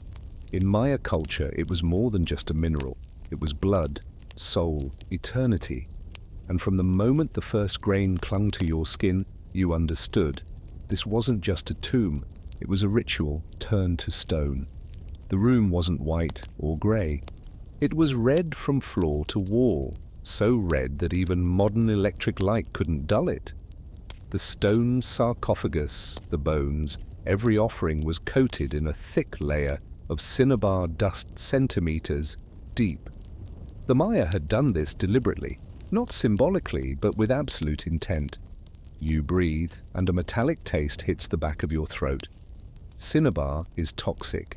It can kill if inhaled in large quantities. But to the Maya, that was the price for crossing into the afterlife with power. They didn't let the body return to meaningless dust. They dyed it red, as if the blood still flowed in the bones. At the center of the chamber, the woman's face was covered with a jade funerary mask. Green jade, carefully pieced together, embracing the eye sockets and nose, meant to preserve her face for eternity. Green opposed the red, jade for eternity, cinnabar for life. When you looked at her, you saw two colors not blending, but clashing in a sensation, both cold and burning. The grave goods told a story with no words. Jade necklaces, shell bracelets, ceramic shards with intricate patterns. Each item affirmed she was not ordinary. She was sent off with everything power could buy, and the red dust elevated it all to something surreal. If you've seen images of Egyptian pharaohs, you might recall how they too were buried with red stones, not cinnabar, but carnelian, the color of sun and blood. To the Egyptians, red symbolized life, but also danger. It was the color of Seth, the god of chaos. They feared it, but they also needed it. In ancient China, cinnabar was used in Taoist elixirs of immortality. Taoist alchemists believed it granted eternal life, though ironically, it was poison. People consumed it, ground it, mixed it into tonics. Many died believing they were nearing immortality. Back in Palenque, you begin to see the pattern. The Maya, unaware of Egypt or China, still used the same color, the same substance, to signify transcendence. Perhaps unconsciously, all human cultures look at red and see life. Picture the moment. A Maya priest holding a bowl of cinnabar, scattering handfuls of red dust over her body. The powder rises, settles, clings to every bone and thread, each grain a symbolic drop of blood. As the layer thickens, she ceases to be a corpse, she becomes a symbol, a body glowing red as though lying in a sea of eternal blood, ready to cross into the divine realm. Cinnabar doesn't smell like roses or incense. It's metallic, harsh, cold. You can imagine the priests breathing it in, letting it become part of the rite. Every cough, every bead of sweat mingled with red. Perhaps they knew they were sacrificing their health to grant her immortality. Red is not just blood, it's also the sun. To the Maya, the rising and setting sun marked life's rhythm. When someone powerful died, they weren't lost, they became part of that cycle. Cinnabar, the red, was the bridge. Across cultures, red carries weight. In medieval Europe, red was feared linked to sin and war. In Asia, it meant the opposite: luck, prosperity. Chinese brides wear red to drive away evil and bring blessings. In India, married women wear sindoor, a red powder in their hair, symbolizing life and responsibility. From east to west, north to south, humanity seems unable to separate red from life, death, love, and rebirth. Back in the tomb, as your flashlight passes over the jade mask, the eye sockets glint as if staring back. They're not real eyes, but you feel watched. And when you remember that the red dust surrounding you was once a priest's prayer, you realize this is no longer an archaeological site. It's a sanctuary. The grave goods were not randomly placed. Each item, the pyrite mirror, the stone bracelets, the engraved bones, held meaning. The mirror, for instance, was thought to be a portal to the other world. Placing it beside the Red Queen may have been her last moment to see herself before crossing over. And in its reflected light, the cinnabar flickers like fire. You begin to understand the red here wasn't just coating. It was a message. The Maya didn't leave inscriptions in this room, but they wrote in color. A message that needs no translation, no language. Anyone entering can feel it. This is power, this is life, this is eternity. If you only heard the story, it might seem like an archaeological footnote. But when you stand in that red dust, you realize humans don't need to know each other to arrive at the same symbols. Egypt, China, Maya, they never spoke. But all saw power in red. And maybe, as you leave the chamber and emerge into the midday Mexican sun, you still carry traces of the red powder. It clings to your skin, your clothes. You brush it off, but it lingers, like the message of the Red Queen. She is still here, reminding you that life and death were never truly separate. You are still in the stone chamber of Palenque, where the red of cinnabar has begun to settle in your memory. But the most important question still lingers, like dust refusing to fall. Who was she? No stela bears her name. No long inscriptions like those you might find in Egypt, where pharaohs carved their identities into every stone. Here there are only bones, grave goods, and a layer of red dust. Since the tomb's excavation in 1994, theories have surfaced, argued over, and left unresolved. The first and strongest theory: she was the wife of Pakal the Great, the most renowned king of Palenque. If true, the Red Queen was more than a woman. She was a queen, sharing in power, rituals, and perhaps even a tomb with the king. Her jade bracelets, shell jewelry, and luxurious burial certainly suggest high status. Yet curiously, no surviving Maya texts mention a queen of such prominence. Some scholars suggest instead that she was Pakal's mother, the one who secured his inheritance and reinforced his legitimacy. In Maya society, maternal bloodlines could be even more critical than paternal ones. If she was indeed his mother, her burial beside her son would make perfect sense. She would be the sacred bridge between royal blood and the throne. Others propose a different theory. The Red Queen may have been a high priestess, a woman whose religious authority warranted a royal burial. In Maya culture, political and spiritual power were often intertwined. If she held great ceremonial influence, then the cinnabar wasn't just blood, it was a divine shield for her soul. More conservative voices suggest she may have been merely a noblewoman, not queen, not mother, not priestess, but high-ranking enough to be buried in the palace. Yet that seems unlikely. Why the elaborate preparation? Why the thick cinnabar, the jade mask, the grandeur of the grave goods? It's hard to believe she was just a wealthy woman. And so you realize it's the ambiguity that makes the Red Queen haunting. Had she had a name, a title, a place in records, she might be remembered as just another historical figure. But when all that remains is red and bone, she becomes an open symbol, a woman who could be anyone. To understand her, you must look at the role of women in Maya society. Typically, they didn't wield direct power like men, but that didn't mean they were invisible. In Maya art, women appear beside kings during rituals, in genealogies, in sacred ceremonies. They weren't just wives, they were intermediaries between gods and people. Women offered blood in sacrifices, wove sacred textiles, and linked generations. Compared to the Aztecs, the contrast is clear. Aztec women were rarely buried with royal rites. That society centered on warfare, with male warriors at its core. Though women were respected in their reproductive role, death in childbirth was equal to death in battle. Their political power was limited. The Inca civilization tells another story. There, the Coya, the principal wife of the Sapa Inca, held near equal spiritual status.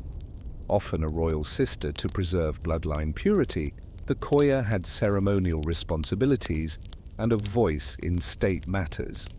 Perhaps the Red Queen played a similar role. If she were Pakal's wife or mother, she may have been the invisible pillar, the guarantor of royal blood and cosmic balance. You see now, in every civilization, women were never just in the background. They were the other axis, often unnamed but never unnecessary. The Red Queen may be the most vivid proof of this nameless yet present through ritual power, court reverence, and the eternal red shroud that clings to her like a promise of immortality. So when you stand before her remains, you don't see a person, you see a possibility. A queen, a mother, a priestess. Strangely enough, she may have been all three. In a society where politics and religion intertwined, a woman could be a mother, a goddess, a symbol, all at once. A quiet punchline surfaces in your mind. The challenge of archaeology isn't a lack of bones, it's a lack of names. History can be cruel. It remembers kings, it forgets the women beside them. But here in Palenque, that silence becomes her immortality. As the light fades, you try to picture her face, not through bone, not through jade, but through imagination. A woman seated on a stone throne, dressed in intricately embroidered robes, holding a cup of warm cacao, her gaze stern. People looked at her, dared not say her name aloud, but knew she held power equal to the king. And when she died, they didn't carve a name. They painted her red. So no one could misname her. So no one could tarnish her image. She didn't need a name. She needed immortality. In Europe, queens had clear names, portraits, and biographies. In China, empresses might be erased if dynasties changed. But in the Maya world, the Red Queen took another path: silence. And that silence ensures she is remembered today, not as a woman with a title, but as a timeless presence. As you step out of the tomb, back into clean air, you still ask yourself, who was she? And perhaps the truest answer is, she is every woman in history who was forgotten by name, but never truly disappeared. You are still standing inside the cold stone palace of Palenque, where the silent walls speak more than any book ever could. On one side lies Pakal, the king entombed in his own crypt beneath a famous carved lid, showing him lying as if falling into the underworld. Not far from him lies the Red Queen, the woman veiled in cinnabar dust. No inscription links the two, but the short distance between their tombs seems enough to say one thing: they were buried as a sacred pair. In Maya symbolism, yin and yang were not separated by a sharp line. They flowed into each other, merged, and together created life. The king was the sun, power, the masculine. The woman, whether wife, mother, or priestess, was the moon, blood, the feminine. If Pakal was the light of day, then the Red Queen was the soft darkness of night, where birth and death coexisted. They didn't need names because their tombs had already spoken for them. You might wonder, was it love? Sorry, there's no Hollywood romance here. No love letters. No sweeping scenes of Romeo and Juliet. What existed here was ritual, and ritual is stronger than emotion. The Maya believed that the universe could only remain in balance when sun and moon moved together, when man and woman played their parts. A pair was not meant for love, but for maintaining cosmic order. Look closer and you'll see this pattern repeated across cultures. In ancient Egypt, Isis and Osiris were a sacred pair.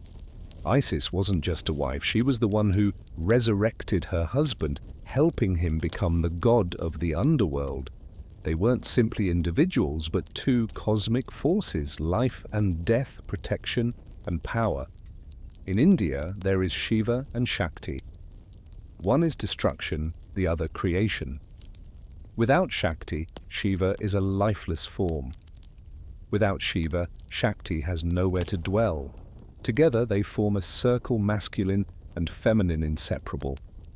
In Greek culture, there is Zeus and Hera.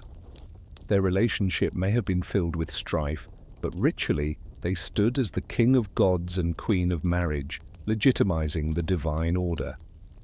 Even in China you see the concept of yin and yang, sun and moon, sky and earth, man and woman.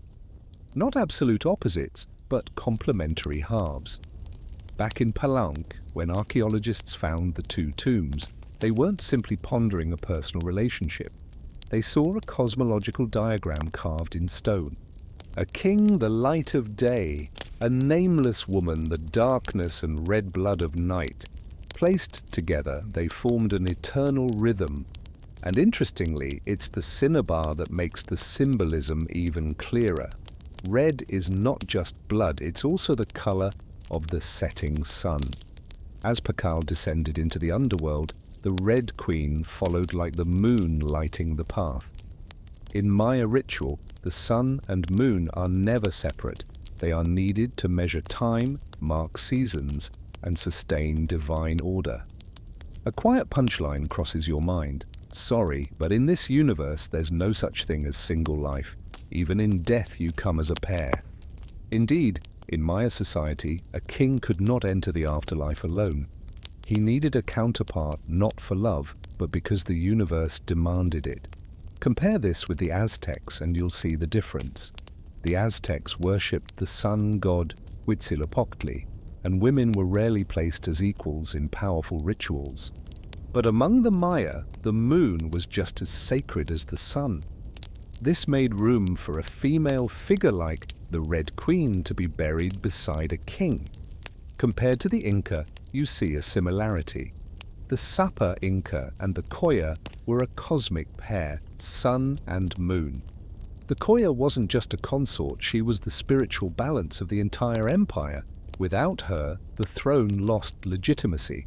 Palenque seems to have followed that same logic. You start to realize the Red Queen may not have needed a name. Her role was not personal, it was positional. She was the other half, a missing piece, a symbol. By placing her tomb beside Pacal's, she was made eternal, not through carved words, but through cosmic placement. Standing in the crypt, you begin to feel that the silence here is not emptiness. It's like looking at the night sky. You see the moon beside the stars, and you know the sun will return. That pair continues their cycle, day following night, season following season. And in Palenque, so too does that pair remain, even when flesh has turned to bone. And finally, you understand. The Red Queen could have been anyone, wife, mother, priestess, but by being laid to rest beside Pacal, she became everything. No longer a person, but a half of the cosmos. One side of an eternal pair. And maybe that's why archaeologists still debate. Not because they haven't found the answer, but because she was designed to be a mystery. A mystery that lived with Pacal, died with him, and is remembered as a sacred pair.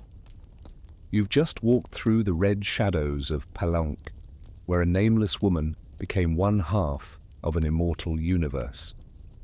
This is a story of power carved into stone, of mystery wrapped in cinnabar dust. But history doesn't live only in tombs and vanished names. Sometimes it appears with a face, with brushstrokes, with pain that refuses to be hidden. From the quiet tombs of the Maya, we step into 20th century Mexico.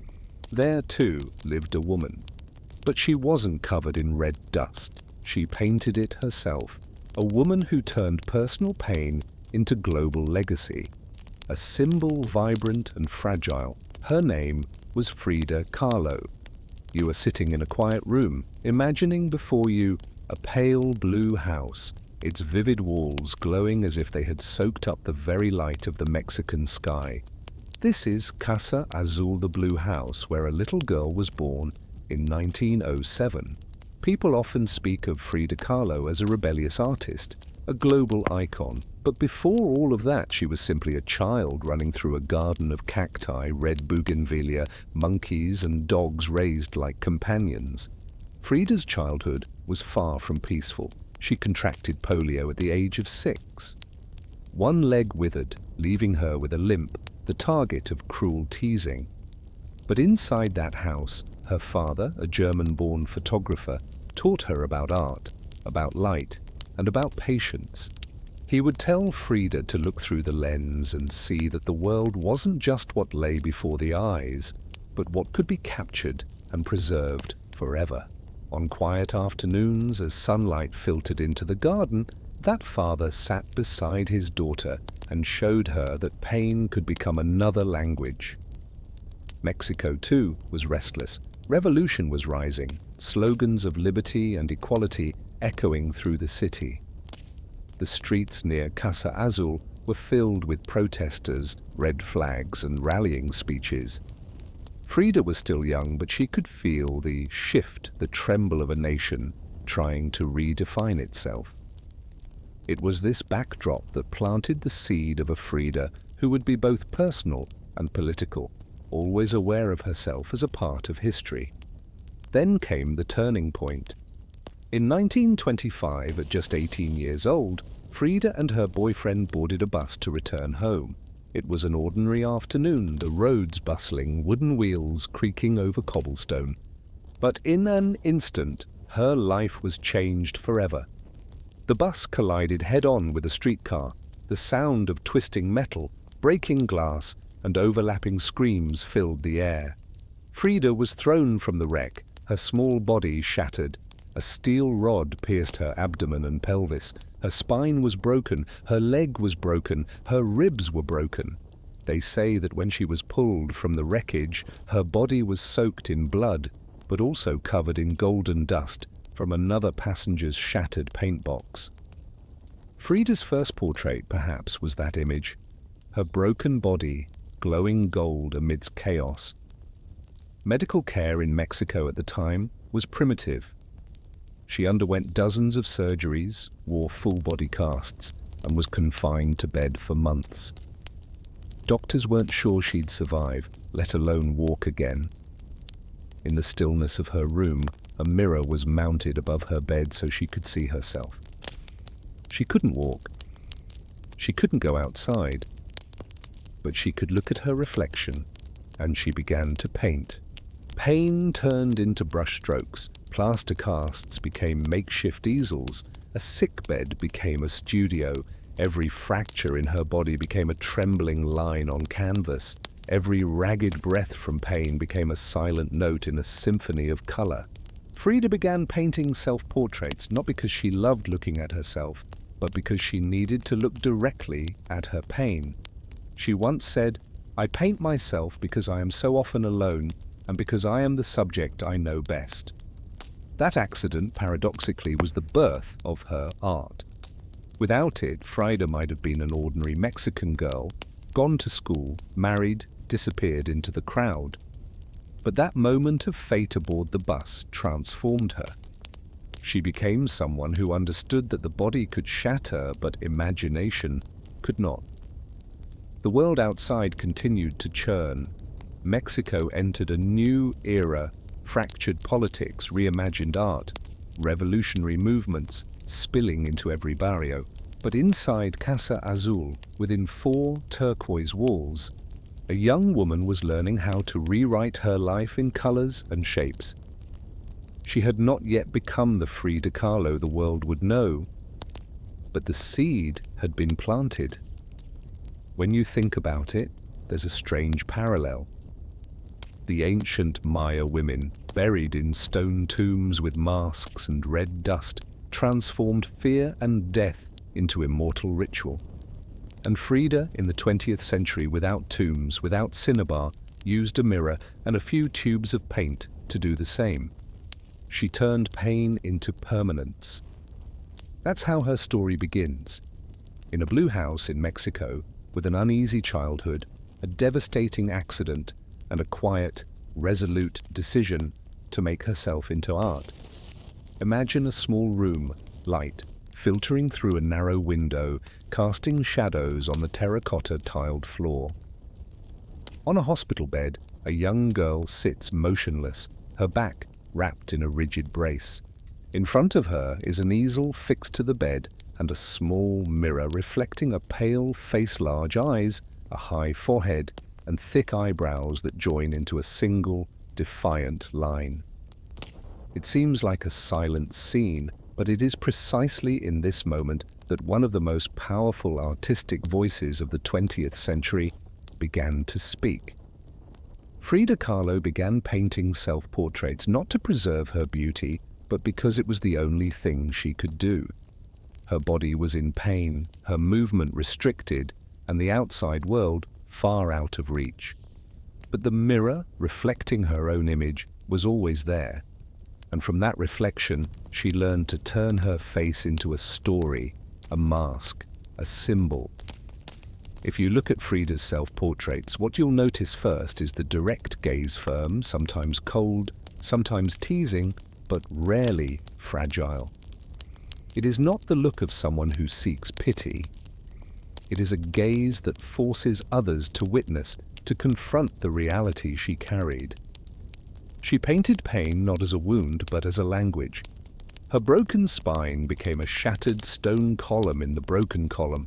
Her tear-streaked face and sliced-open torso are supported by ionic pillars, evoking both Greek architecture and the isolation of a damaged body. Look closely. and you'll see dozens of nails embedded in her flesh. No blood spills. Everything is still like a tombstone. And that's the secret. She turned pain into a motionless icon, making the viewer both recoil and linger. Color in Frida's work is never accidental. It comes from the earth, from blood, from flowers, from Mexican tradition. Red, the color of pain, heart, life appears often. Blue, the color of her childhood home, of the sky, of distance. Yellow and orange, the color of marigolds during Dia de los Muertos, the day of death and memory. Her paintings reveal not just a wounded body, but a culture soaked into every hue. Symbols are just as crucial. Monkeys, dogs, parrots surround her, not merely as pets, but companions, metaphors of innocence, wildness, and solitude. Beds, ropes, stone columns, these are cages, the body as prison. Flowers bloom around her head, blood drips from wounds, her expression remains still. Everything becomes ritual. What's remarkable is that Frida never separates pain from identity. For her, physical pain, emotional pain, the pain of being a Mexican woman, of being confined, these are one and the same. She didn't paint to complain. She painted to declare, this is me, this is my body, this is my history. You may look away, but I remain. In artistic language, this is called symbolic transformation. Others might see broken bones and dripping blood, but Frida made them motifs, rhythms. Fractures repeated as geometric patterns. Blood dripped in evenly spaced drops like flowers. An exposed heart hangs by a string, not shattered but intact. Pain was reshaped to be endurable, to become eternal. There's an intriguing parallel when you compare Frida with ancient civilizations. The Maya covered the dead in cinnabar red, believing color preserved the soul. Egyptians painted the eye of Horus on coffins to protect the deceased. Frida, in her own way, used color and symbol to preserve memory and identity, only she did it while still alive. Audiences often ask, why didn't she paint landscapes or something more pleasant? The answer, she couldn't. Pain became her world, and she transformed it into her own landscape, a geography of broken bones, blood, tears, and restraints. It was her inner terrain, the one she saw every day in the mirror. Strangely, her paintings aren't only tragic. People also see strength.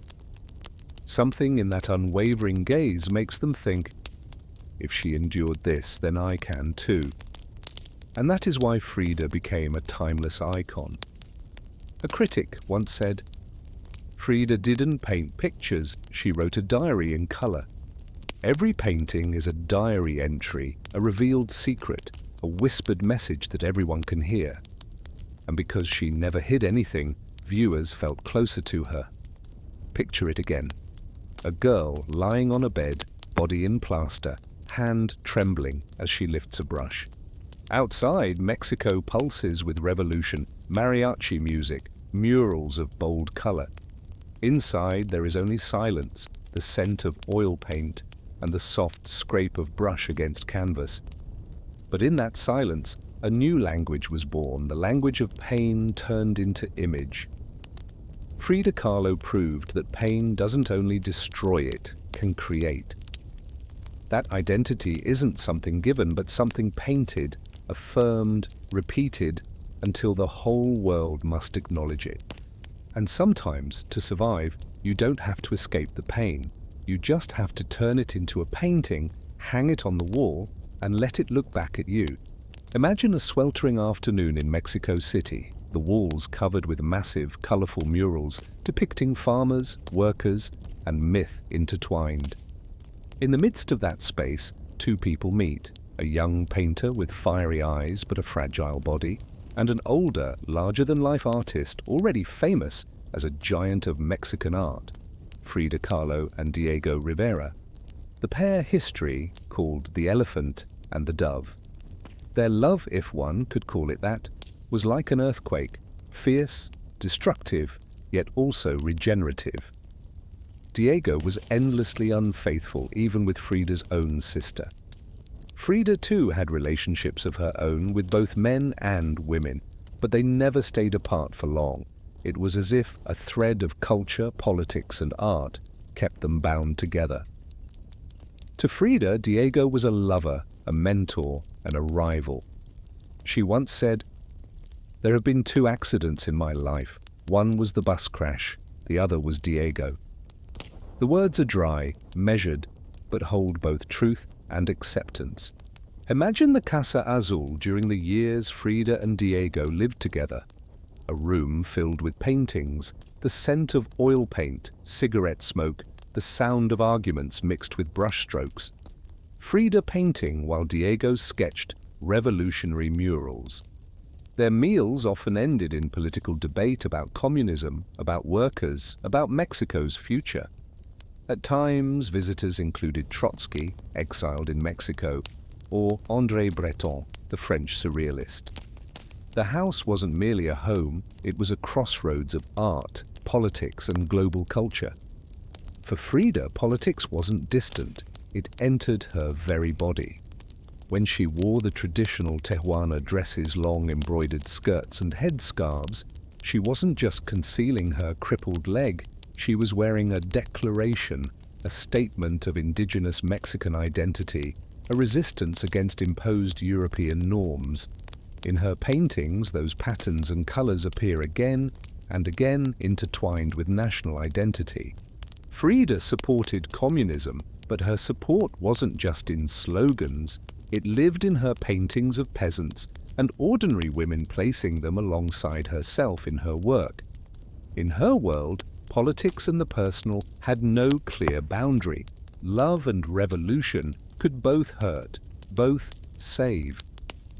If we place Frida among the female artists of the 20th century, something stands out. In Europe, many women painters fought to escape the shadows of their husbands or male peers. In the US, female artists began to speak about the body, sexuality, and identity. But Frida had done that already in a Latin American country full of constraints. She turned her wounded body into a symbol.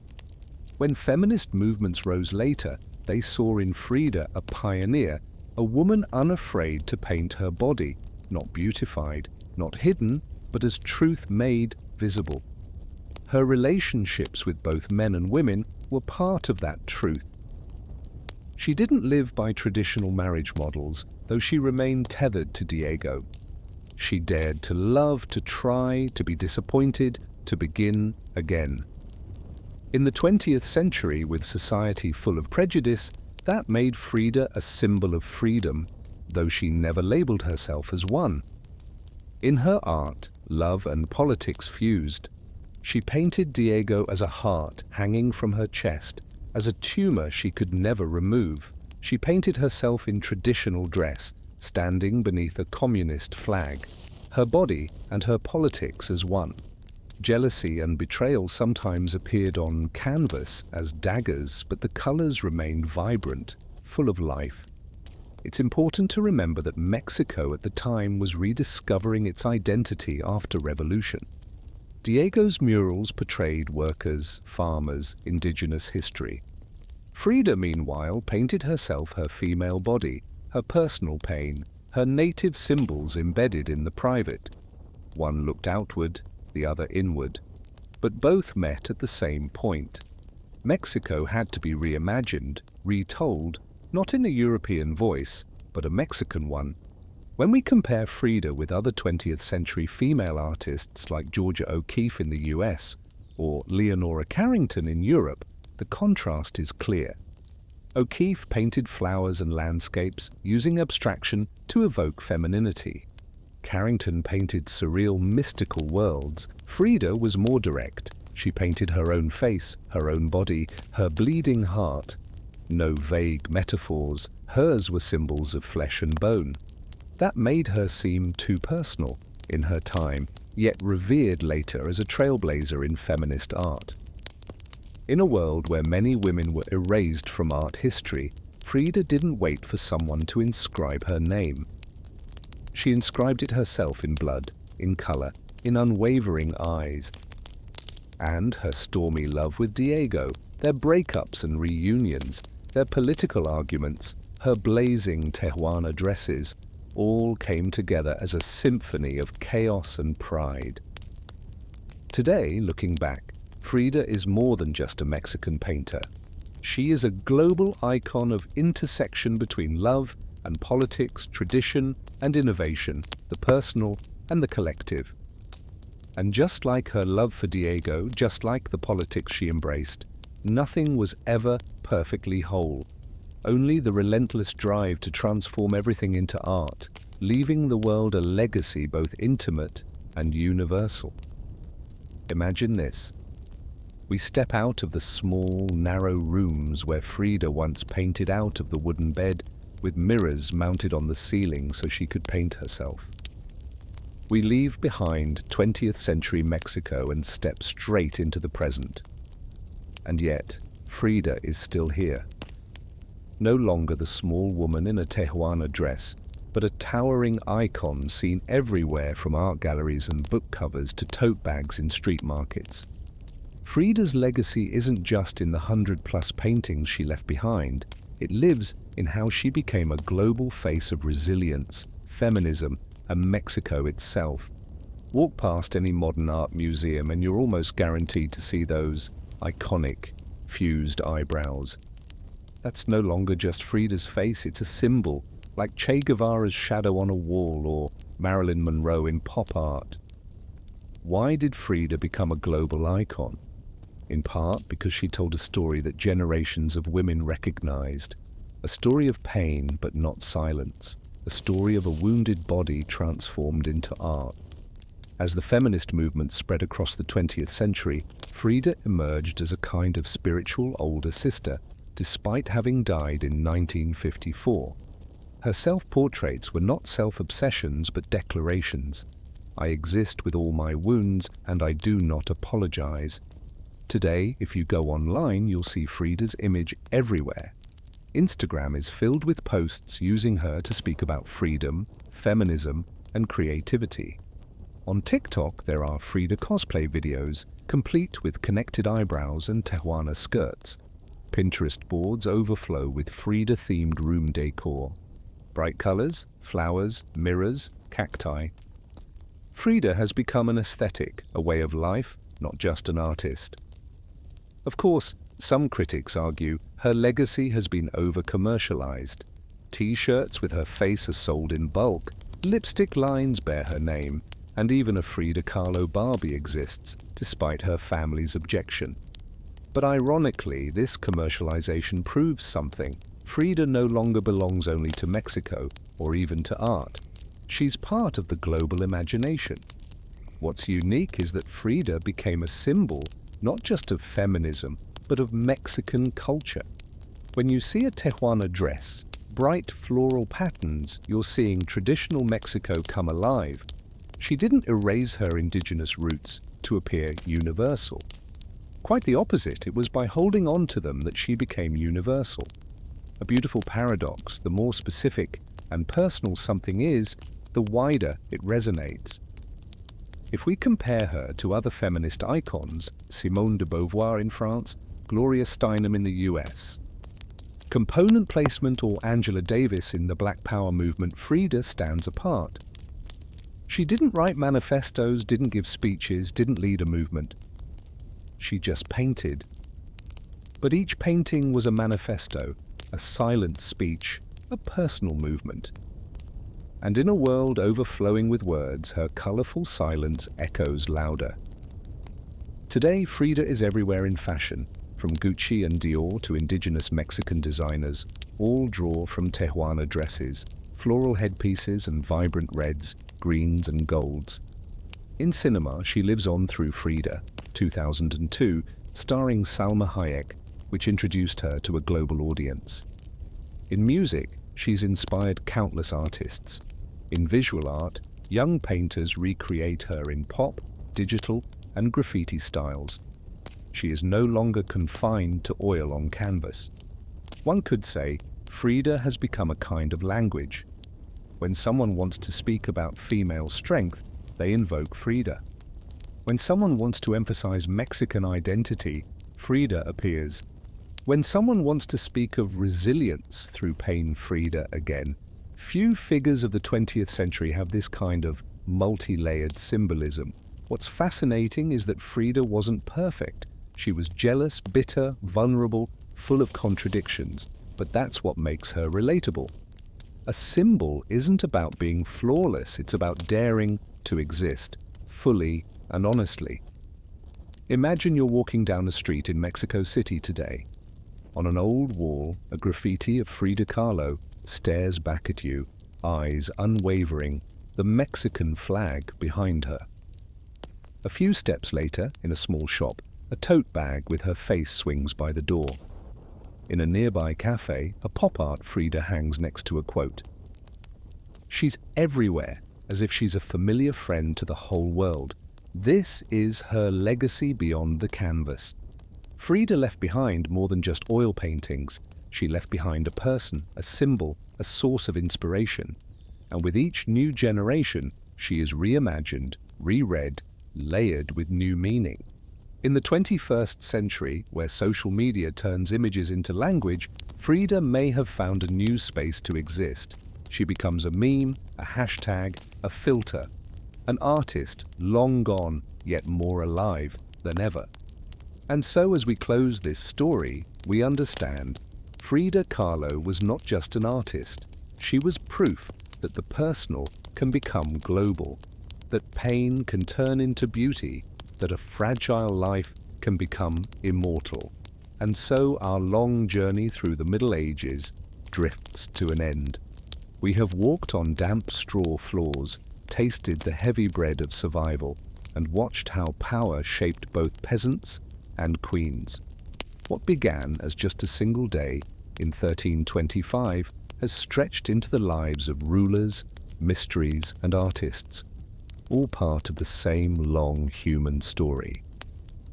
If you're still awake, you've listened with your sleepy historian all the way to the end. And if you've already drifted off, that's even better. It means this boring history for sleep did its work. Here on Historian's Sleepy 365, there are always more quiet nights waiting. Slow history told without hurry, meant to soothe you into rest. So if these long stories help you, consider subscribing, so the next time you need history to fall asleep to, it will be here waiting. For now, let your mind stay soft, your breath slow, and your body at ease. Sleep well, my friends. Until the next night.